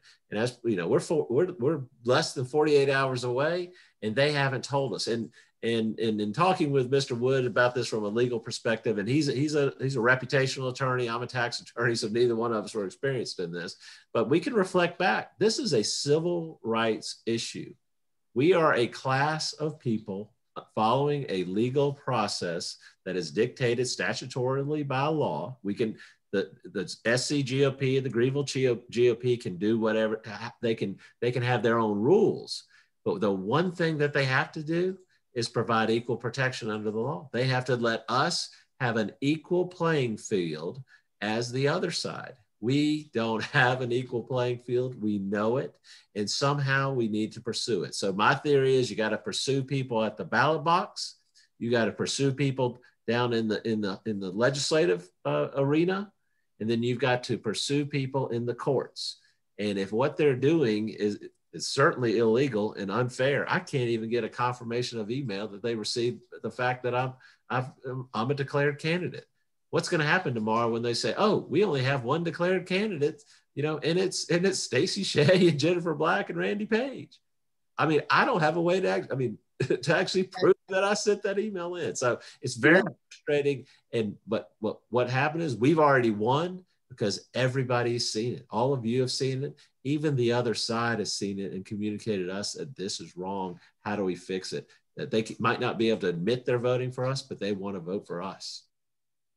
And I want to say one thing too. We're getting some, I'm kind of watching the chat as you gentlemen are speaking, but a lot of people are saying, you know, the importance of this, you know, kind of a sanctuary county. The whole idea here, folks, is we're the tip of the spear. Greenville County is getting a lot of attention. Obviously, Linwood coming into the discussion now, and hopefully we can get him through at the state level. South Carolina will eventually be a sanctuary state. We're hoping freedom. This is going to spread like wildfire. This is going to empower other states to show you can do it too.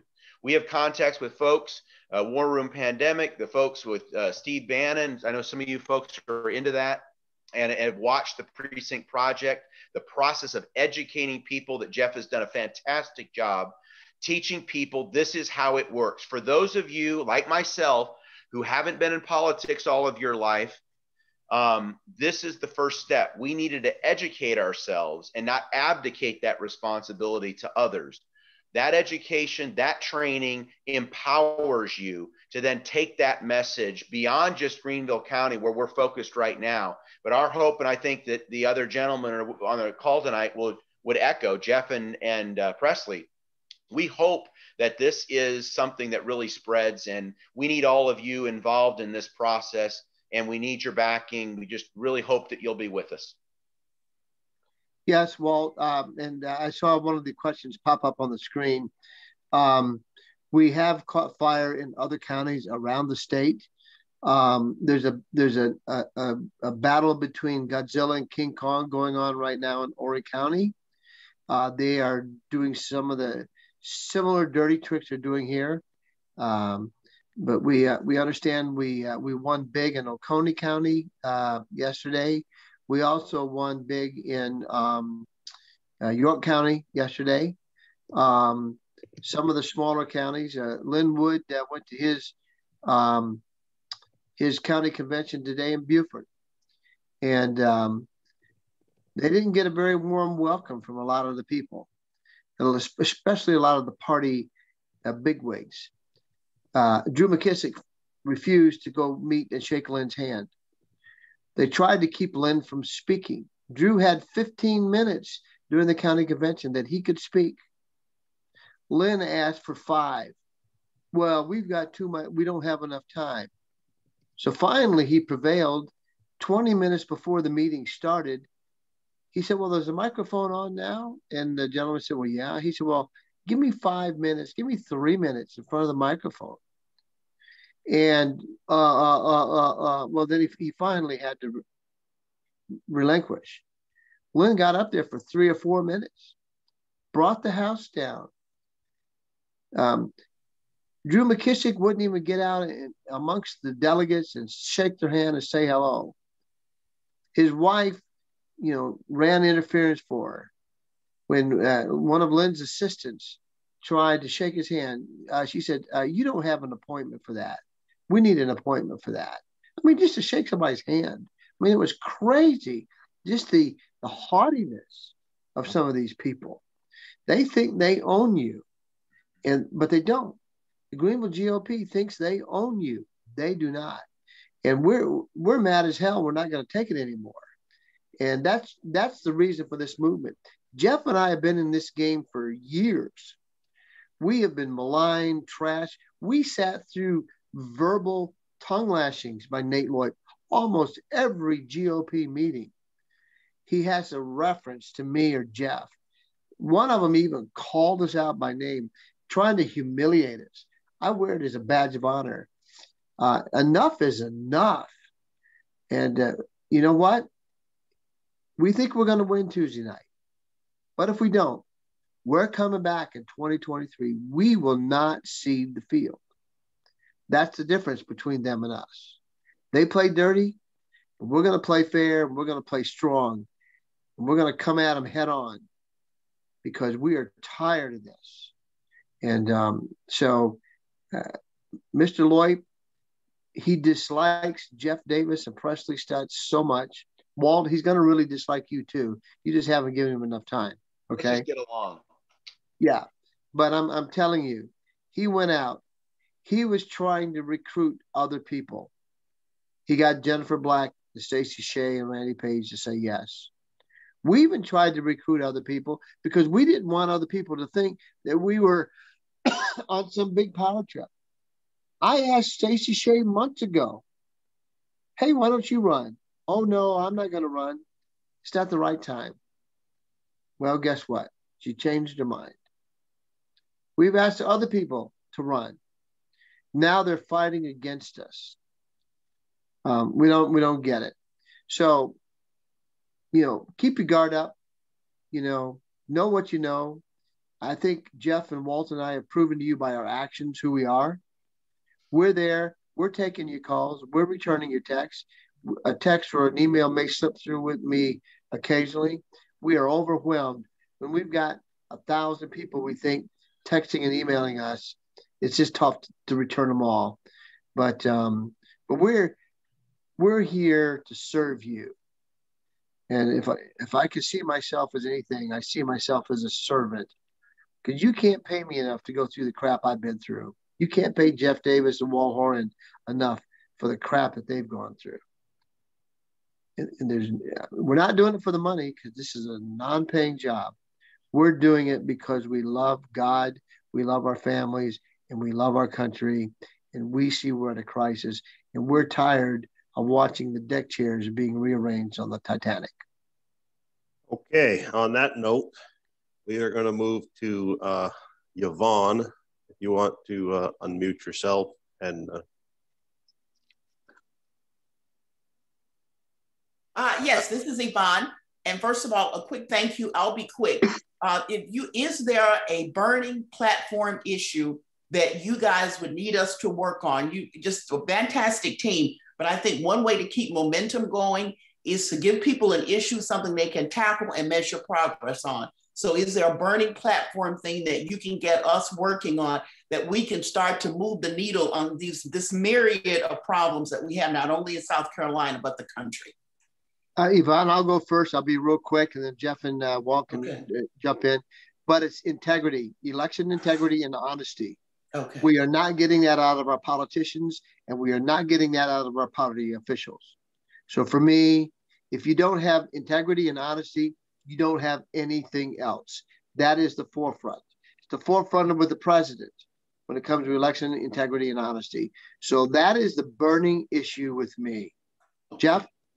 Yvonne, I would actually add to that organization and you know, we got to get organized. One of the big issues, and what really frustrated me and people in my precinct when we're at our reorg meeting is, you know, the city of Greenville turned blue in November 2019 under the watch of the current leadership at the SCGO, at the Greenville GOP that has picked their hand, that's got their hand-picked slate out there. I mean, we turned blue, and everybody I've asked is, what's the plan to bring it back? You know, the first district, congressional district went blue, and with places like Beaufort and what's going on down there, I'm not shocked and surprised. But you know, I think that's the big burning issue. Organization, and come up with, you know, some distinct things that we'll be working on, and hopefully we won't be wasting our time working on a stolen election and tracking down all that. But I think people are going to be very interested in tracking down that if this election is stolen. And as Presley called out on the two ladies and Randy Page, you know, they ought to be issuing a statement stating that those ballots that were stuffed should be taken out. We want people that showed up on the 22nd to vote and people that showed up on the 6th. That's the rules that were given, and that's the rules that should be enforced. So we would call on them as well. I think some people called on them about the virtual convention, and they issued a statement about, oh, we think they ought to have a live convention. Well, we do more than issue statements. We actually get things done, and that's why we've got all of our, you know, space for our people at the Hilton. And guess what? If we had the task to sit there and have a convention with 2,500 people, I can assure you we would have found a way to get it done. Even if people had to be in separate rooms and with big screens and overflow rooms. We did it with an event with Candace Owens that came here a couple months ago or 6 months ago or whatever it was. It's been a while, 6 months ago. But we had a big event and we had an overflow room. We could easily do 2 or 3 overflow rooms in 2 or 3 different parts of the county. So there's solutions, and that's out what we need to do as soon as we get in power, or I hate to say in power, but past this crazy time of this election, because we won one way or the other, and the work will continue after Tuesday. And also just say one thing to that too. I'll second or third. You know, Presley and Jeff's comments. Definitely election integrity is all of it. And the answer to the question is, right now, there's nothing for anybody to do. We've got to get everybody to the location on Tuesday evening. Everybody's got to show up. Everyone has to be there, ready to vote by 6 p.m. there at the Hilton. That's our first and most important goal. Put the word out there. Encourage others to be there as well. Even some folks that might not have heard, you know, on the Zoom tonight or the Zoom tomorrow night, let them know about that. We've got another one tomorrow. We're accessible. We're ready to work with them. But I think, you know, also Jeff is a really good leader in the sense that we're going to listen to all the disparate comments that people within the party are wanting us to focus on. And right now, obviously, as I'm watching the chat, everyone's talking about election integrity. So I think everybody, that's where we're going to focus. And then from there, a lot of these other issues that have been, you know, left alone and not tackled will be. I can assure you of that. But, you know, one thing at a time, understand that we are absolutely poised on day one to get some things happening. I think you're going to be thrilled with the results. I really do. Okay, on that, I have another question I'm going to read that was texted in. And then after this question and answer session, Bev, you are on deck. So just let's get this one and then you are on deck. So, okay, this is a specific question for Jeff. And it's actually 2 questions I'm going to combine to one question for you, Jeff. The first question is, or the first part of that is, do you believe the tax dollars follow the child or the zip code? And will you rally supporters to meet with legislators about what you discover?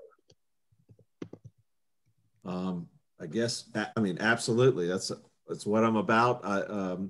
You know, we spend in the state of South Carolina on average, for average child, we spend $14,000. That's a fancy private school, if you ask me. And we ought to give a portion of that, or a good sized portion of that, to families to make decisions. Competition makes us better. I mean, look at the competition we gave the current GOP establishment. We gave them competition, and we took the participation from 560 to 1,497. And that's with them fighting us. I mean, imagine if we had a fair playing field. You know, imagine how many people we could have put, you know, added in the in 2 weeks if we knew we could just walk around and have forms filled out and signed and pay $20 or whatnot. We could have had 2,500 people at this convention. So we've won on the school choice stuff. We children are the future of our country. And if we're not going to allow parents to educate their children in the right way, I mean, what amazes me in our school choice fight, you know, they're giving the government control over our private Christian schools. And I'm sitting here going, I don't understand why, you know, they just explain it to me. They won't explain it because the money, you know, it's all about the money following the lobbyists and the paid advocates. But yeah, absolutely. And I will teach people what the legislators say. And I will more than happy to have you guys come with me. I just invited anybody who wants to come on Friday at 2 o'clock at the Coach House and meet with us to speak to Gary Smith. So he'll probably use that as an excuse to cancel the meeting because I've invited people to come and hear what he has to say. Nobody wants to talk. Now, if Gary wants to meet privately, I mean, some people want to meet privately and off the record. I understand that. And we can have some candid conversations, but we have to, you know, participate in that. But yeah, people need to know. I think I trust the people of Greenville and the people of South Carolina, and I want to give you information. So thanks, James. All right, I'm going to get one more written question because it's a real easy one. I'm going to give it to Presley. So be real quick because then I'm going to call on Bev to ask her a question. So Presley, this one's for you. What happens to the $20 we paid? You know, I've raised that issue. If we're in charge, we need to think about giving that back to the people. Now, some people may say, "Well, keep it in the account and use it for the work that the party's going to do."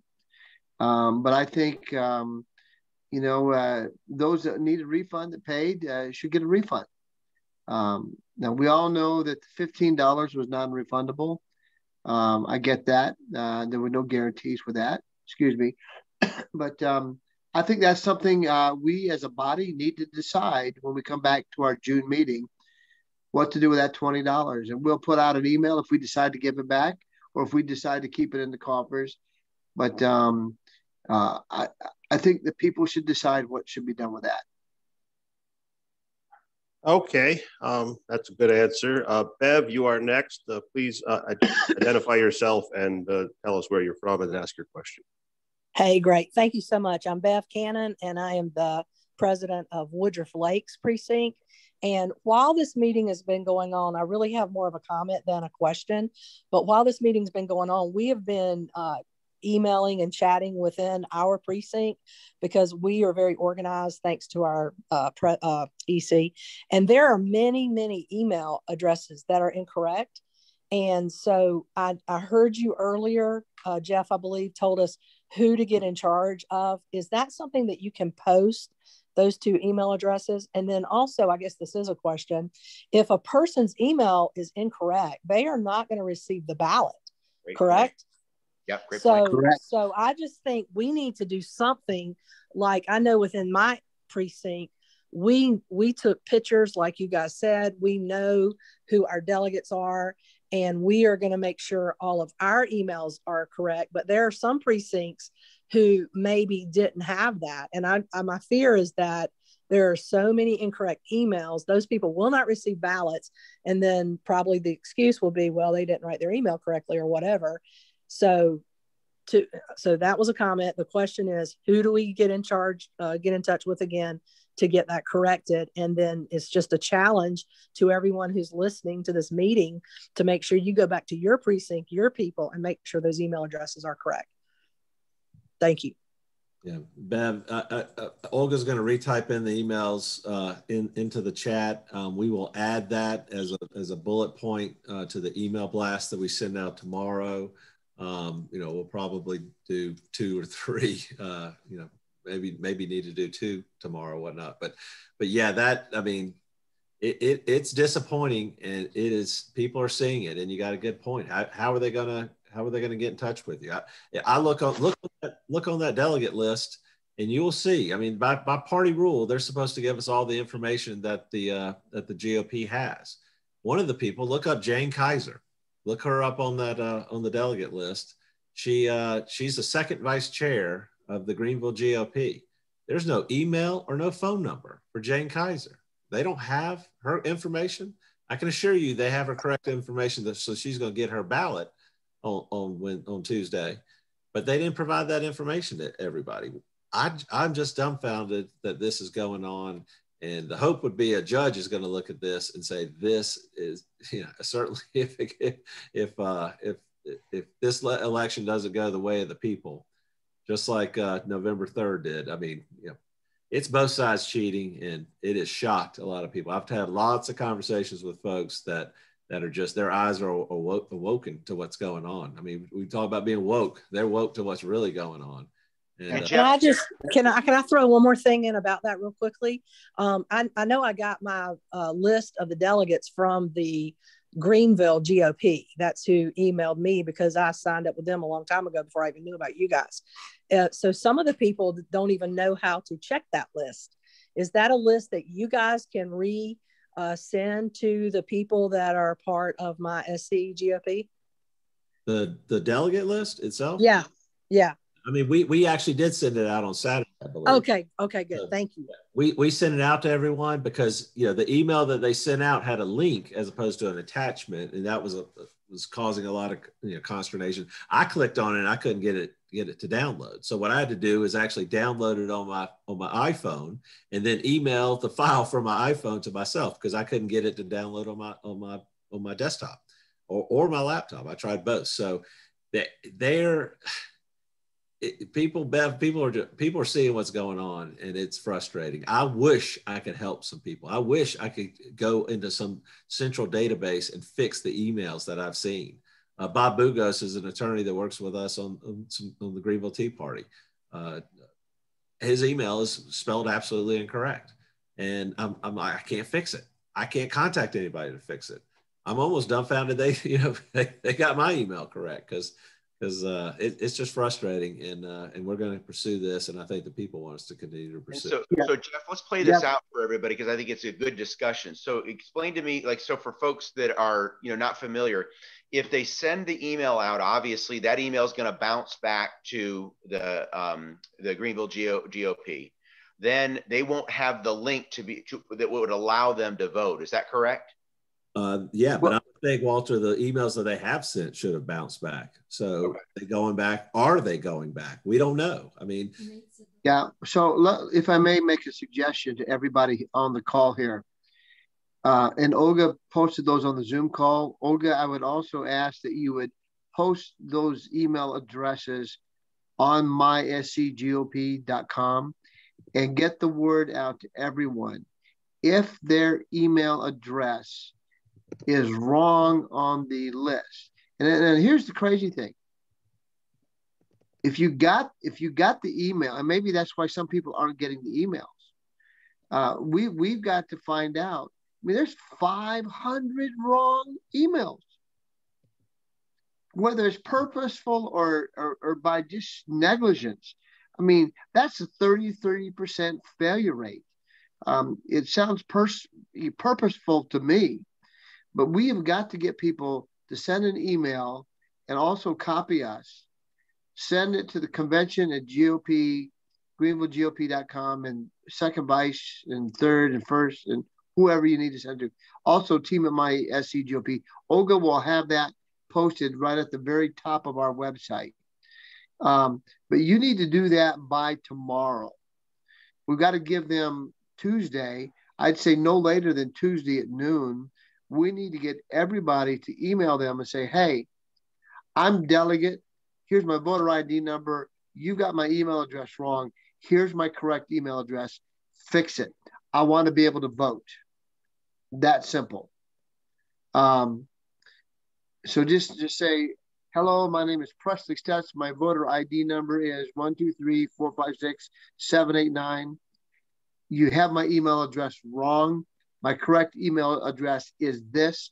Please send me the delegate list, and please ensure that I am enrolled to be able to vote. And we need those 500 people to do that quickly. And then also CC us just to make sure we've got that as well. CC us at team@mySCGOP.com. You're correct, Walt. That way we'll have a compilation of all those. And what we may be able to do is put all those together and just send them one list. We can, and send it that way. Okay. But that's got to be done by tomorrow night. Okay. We've got one more text question here. Or we've got two more, but one's a real easy one. Someone asked, do we know who the third-party ballot counters are? And I'll answer that one. We do not know who they are. So we do not know who the third-party ballot counters are. And why wouldn't they give us the name of that company? The next question, I'll give each of you a few minutes to answer it. I sincerely appreciate how you have organized hundreds of people and trained them. It's good leadership. My question to you is this: what has this experience done to grow your courage, perseverance, and resolve? We will need leaders with courage, perseverance, and resolve. So Presley, you're unmuted, so why don't you go first, then we'll go to Walt and let Jeff follow up. Yeah, this is not my first rodeo. It just strengthens my resolve. I either have a lot of courage or a lot of stupidity, one or the other, because nobody with a bit of sanity would put themselves through this. But again, it's because I love my family. I love my grandchildren. I love this country. I'm tired of us fiddling while Rome is burning. And the Republican Party is fiddling while Rome is burning. I'm telling you, had Donald Trump not showed up on the scene in 2015 and 2016, and do you think we're having to fight theft and cheating? He had the entire power of the Republican National Convention, plus 16 other candidates, plus a bunch of elected officials all coming after him. He won because the people got behind him. The only way we're going to win is because the people get behind us. And two words that was described of Donald Trump that really empowered me are these two words: he fights, we fight, Jeff fights, Walt fights. You all are fighting. We all fight, and we cannot let up.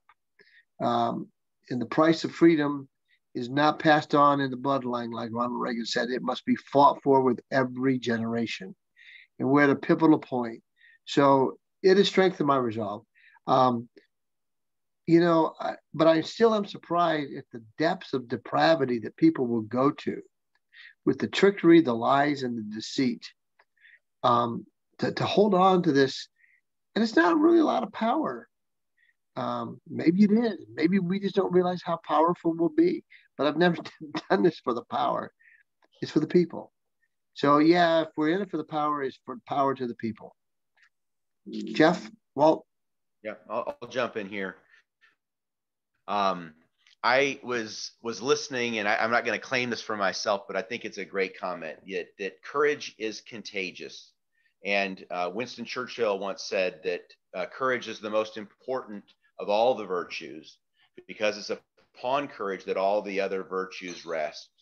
So I think it's extremely important that people have not only the component of the courage, but understand you're fighting for not just your family and your children and your country, but you're fighting, you're an inspiration to people everywhere. And when one person stands up and agrees to take the arrows or be counted, it encourages other people to do the same. And so I'm just very encouraged by this whole process. So what it's done for me is I'm more outspoken, for a long time. And I think that it's true of a lot of Republicans, I just want to be left alone.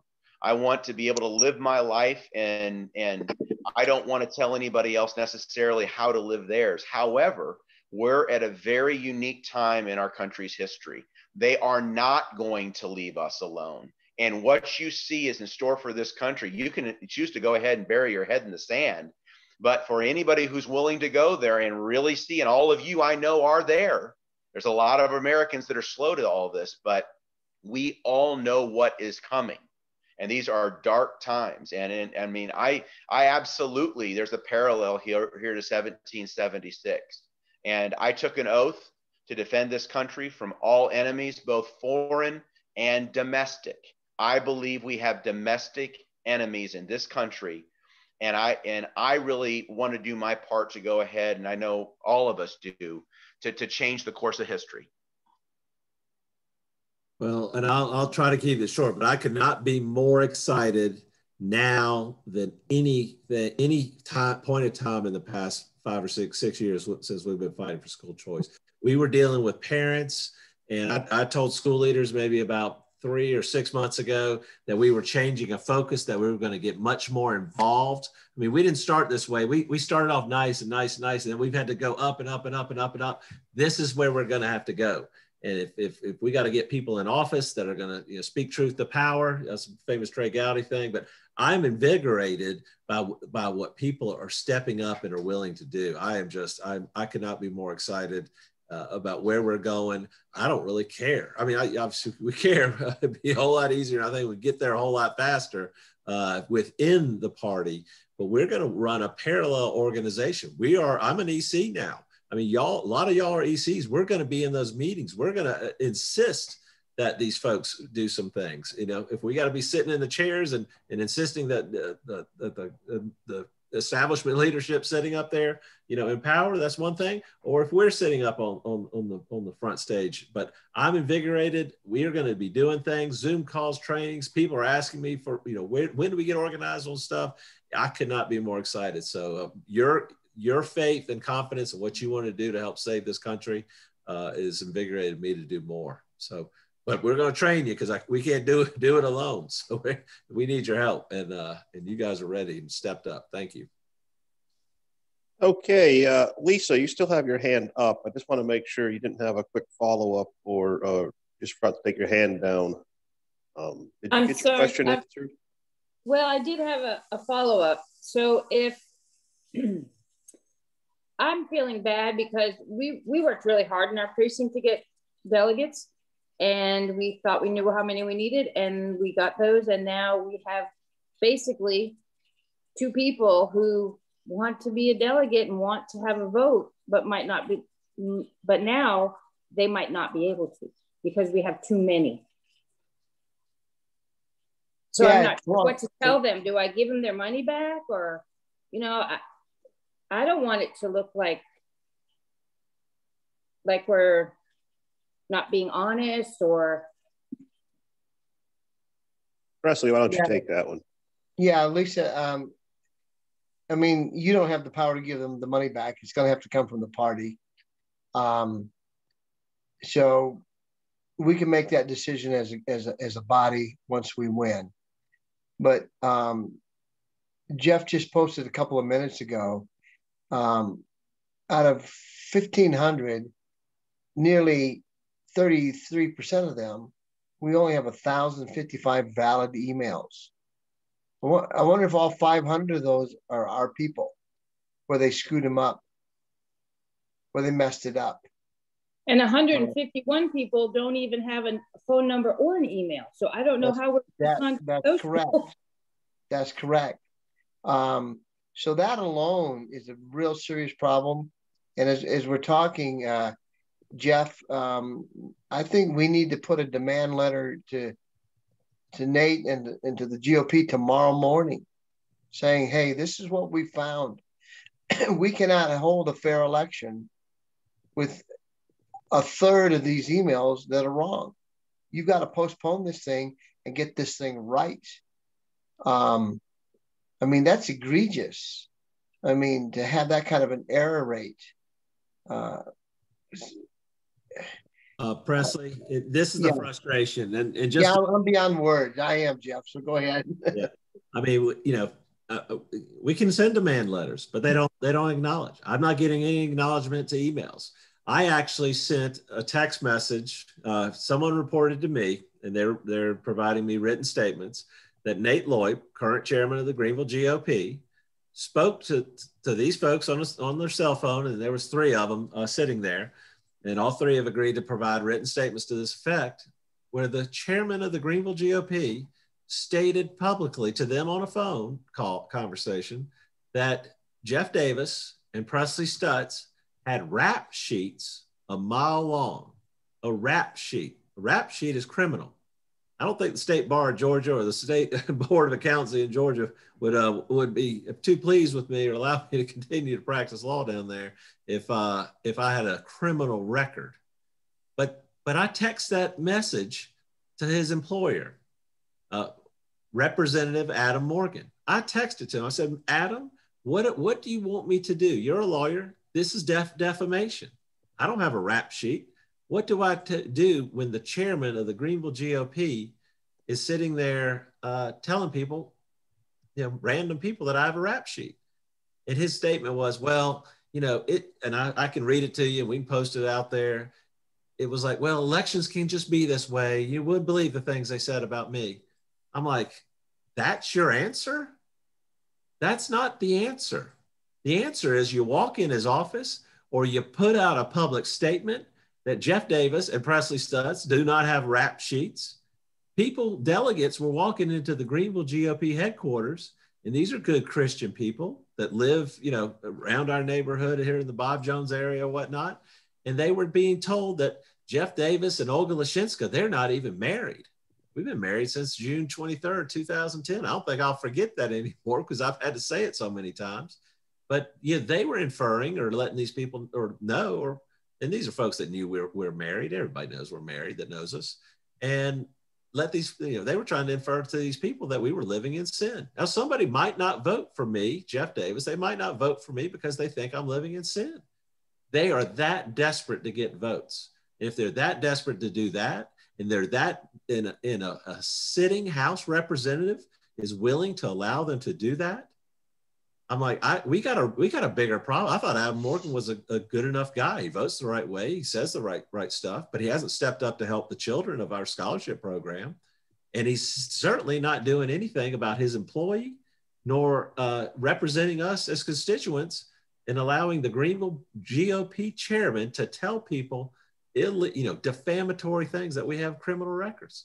What do you do? It is dumbfounding. We are at a loss of words, but I don't know if letters anymore. I send letters just to check the box. So when we get to court someday, or if I got to file another defamation lawsuit against Nate Lloyd, and I've got one already, we'll just keep checking the boxes. But I do not expect them to do anything until we purge them from their leadership positions.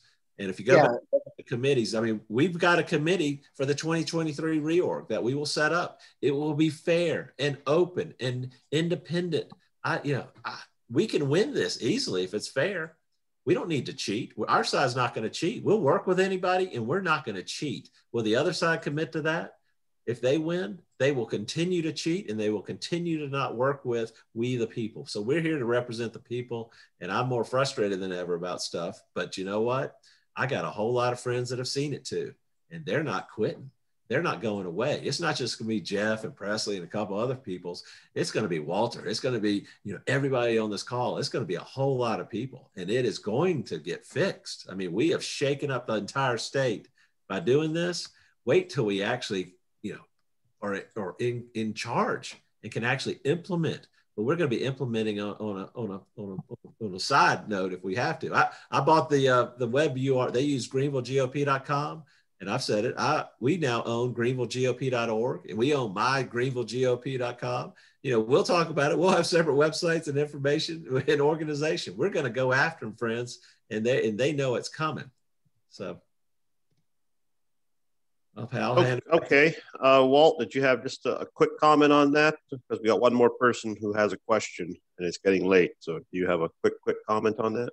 I'm sorry. I've just been stuck in the chat room here answering Christy's question about the delegate list. So you want to hit me with the question again? I personally can't remember it anymore. Okay. Well, at this point, I think we probably have close to 100 or a little over 100 people still on this call. We've got 99 people and one person left to ask a question. So Okay, well, let's take the last question. And Judy, you are up next, and just please give us your name and your location. Yes, Judy Tanzola from Circle Creek. And this is for Jeff, I think. If we as delegates come to the Hilton on a Tuesday night, and I understand we can fill out ballots, what if we had notaries there to substantiate that we're filling in the ballots correctly? And somehow we get those ballots to Nate, and those people that did the ballots would not be voting on Zoom, but we voted by paper. Therefore, the people that didn't vote by Zoom, there'd be a lot less delegates having voted. Does that make a difference with who wins with less delegates voting, but we have the ballots that we can present to them? no, we have to participate with what they've told us. If we do not participate, we lose. We've been playing by the rules of the game. For us to take our ball and go home and do our own vote only would be wrong. We have to get and Jeff, I didn't mean to jump in here, but I'm passionate. Okay, no, that's fine. We have to get everybody to vote by electronic vote. We will also get all of our people voting by paper ballot, because in the court of law, well, let's face it, we have 500 people we do not have email addresses on, or that are they're incorrect. Okay. So let's say those ballots may be used later. Those ballots may be used later. And yes, if there's a notary or two on this call, we will ask you to help us to volunteer to witness that the ballot boxes have not been tampered with. Maybe we'll even ask you all to do the counting of those ballots while we're there in front of everybody where they can see it. Mm-hmm. And then to fill out a certified form. If one of you would type up a form that says, I certify that X number of ballots were cast and X number of ballots were cast for so-and-so or so-and-so, however you want to do it. I think that only bolsters our case, getting that from a notary. Good. So yes, are you a notary? No, I'm not. I wish I were. I used to be. Presley, you're in luck. I am a notary and I will be there. Good. Okay. And if we can find some other notaries too, James, because I know you're going to have your hands full with the video and stuff too. But one more thing is not that big of a deal. I'll do whatever I need to do. I got you, brother. Thank you. Yes, but we please, we have to vote electronically. And if somebody sees that their email address is wrong, they got to email that in tomorrow. You've got to get the party to correct that. Because if you don't bring it to their attention, they're not going to correct it. And you're not going to be able to vote. Okay, on that note, I have no more hands up, so I'm assuming there's no more questions. It's getting kind of late. Do you guys want to have a 2-minute closing statement, each, the three of you, or do we just want to, we'll give it to you. If you want to take 2 minutes and kind of give a closing statement. Presley, you're unmuted, so go ahead and we'll go to Jeff and close with Paul. Well, being a Navy chaplain, the prayers of a righteous man availeth much. But it's not enough just to pray. It's to take your prayers and put them into action. That's where your faith gets exercised. And so I just want to encourage each and every one of you to please be praying, but also to please continue to help us by working, get the word out. We've got to communicate. When I was in seminary, I had a preaching professor. He said, look, when you give a sermon, you have to tell them what you got to tell them, and then tell them what you told them. And that's the biggest challenge in getting the word out, is repetitiveness. And so we're going to continue to repeat this on this Zoom call. We will repeat it in emails. We'll blast it out there however we need to blast it out there. And then also from the bottom of my heart to everybody, those on this call, those who had to get off early, thank you, thank you, thank you. I'm just very excited in my spirit to see fellow patriots coming together and working with us. For a long time, Jeff and I felt like we were out there hanging in the wind. We were, weren't we, Jeff? by ourselves. And so that my 2 minutes is up, and I'm tired, so I'm getting off here. Well, I'll skip in, and I just appreciate everyone. I think everyone, you know, if you want someone who is willing to tell you like it is and tell you what's going on, you know, we would appreciate your vote and your support. And I think I was hoping we would actually have some harder questions, some hard balls. You know, we put it out there, and I know we just planned this today. We'll have another one tomorrow night, and you know, and we would love for people to come on and ask us the challenging questions. You know, ask the challenging question if Olga and I are actually married, so we can show you the certificate, or the other one that's out there that are you disbarred? I'm like, so we threw it up on the big screen. You know, I mean, I got leadership people in leadership positions at the Greenville GOP telling folks that, oh, he's disbarred, and I'm like, just go to georgiabar.org and put my name in there, and we'll walk you right through it. And Presley and I met with a gentleman the other day. It's, you know, I said, if you were told that, and I've read off a couple statements some different people had sent me about what they had been told by senior GOP leadership. I said, would you have met with me if you were told that Jeff had embezzled $100,000 from an old elderly couple to help start a school, and he had sold that money? I said, would you have met with me? He's like, well, probably not. If somebody had told me that from that leadership position, I probably wouldn't have met with you. I said, you know, and I went through a couple things with him. He's like, they're saying that stuff to you, and I'm like, yes, sir. That's what it is, you know. And that's what's going on in here. And I'm glad you guys are here with us. I'd encourage you tomorrow, you know, make some calls, shoot some text, you know, whatever you can do, you know, to other people on that delegate list, you know, circle back with the people in your precinct and just inform them of what's going on. But we've got a lot of work to do starting next Wednesday, or this coming Wednesday. Win, lose, or draw. We're gonna be very active. Presley and I are happy you're here. Happy Walter's, you know, joined the team, and we asked Walter when we first talked to him about this. Is like, you know, sure your wife's okay with this? You sure she's gonna be okay with this? You know? I still don't know if she is, but yeah.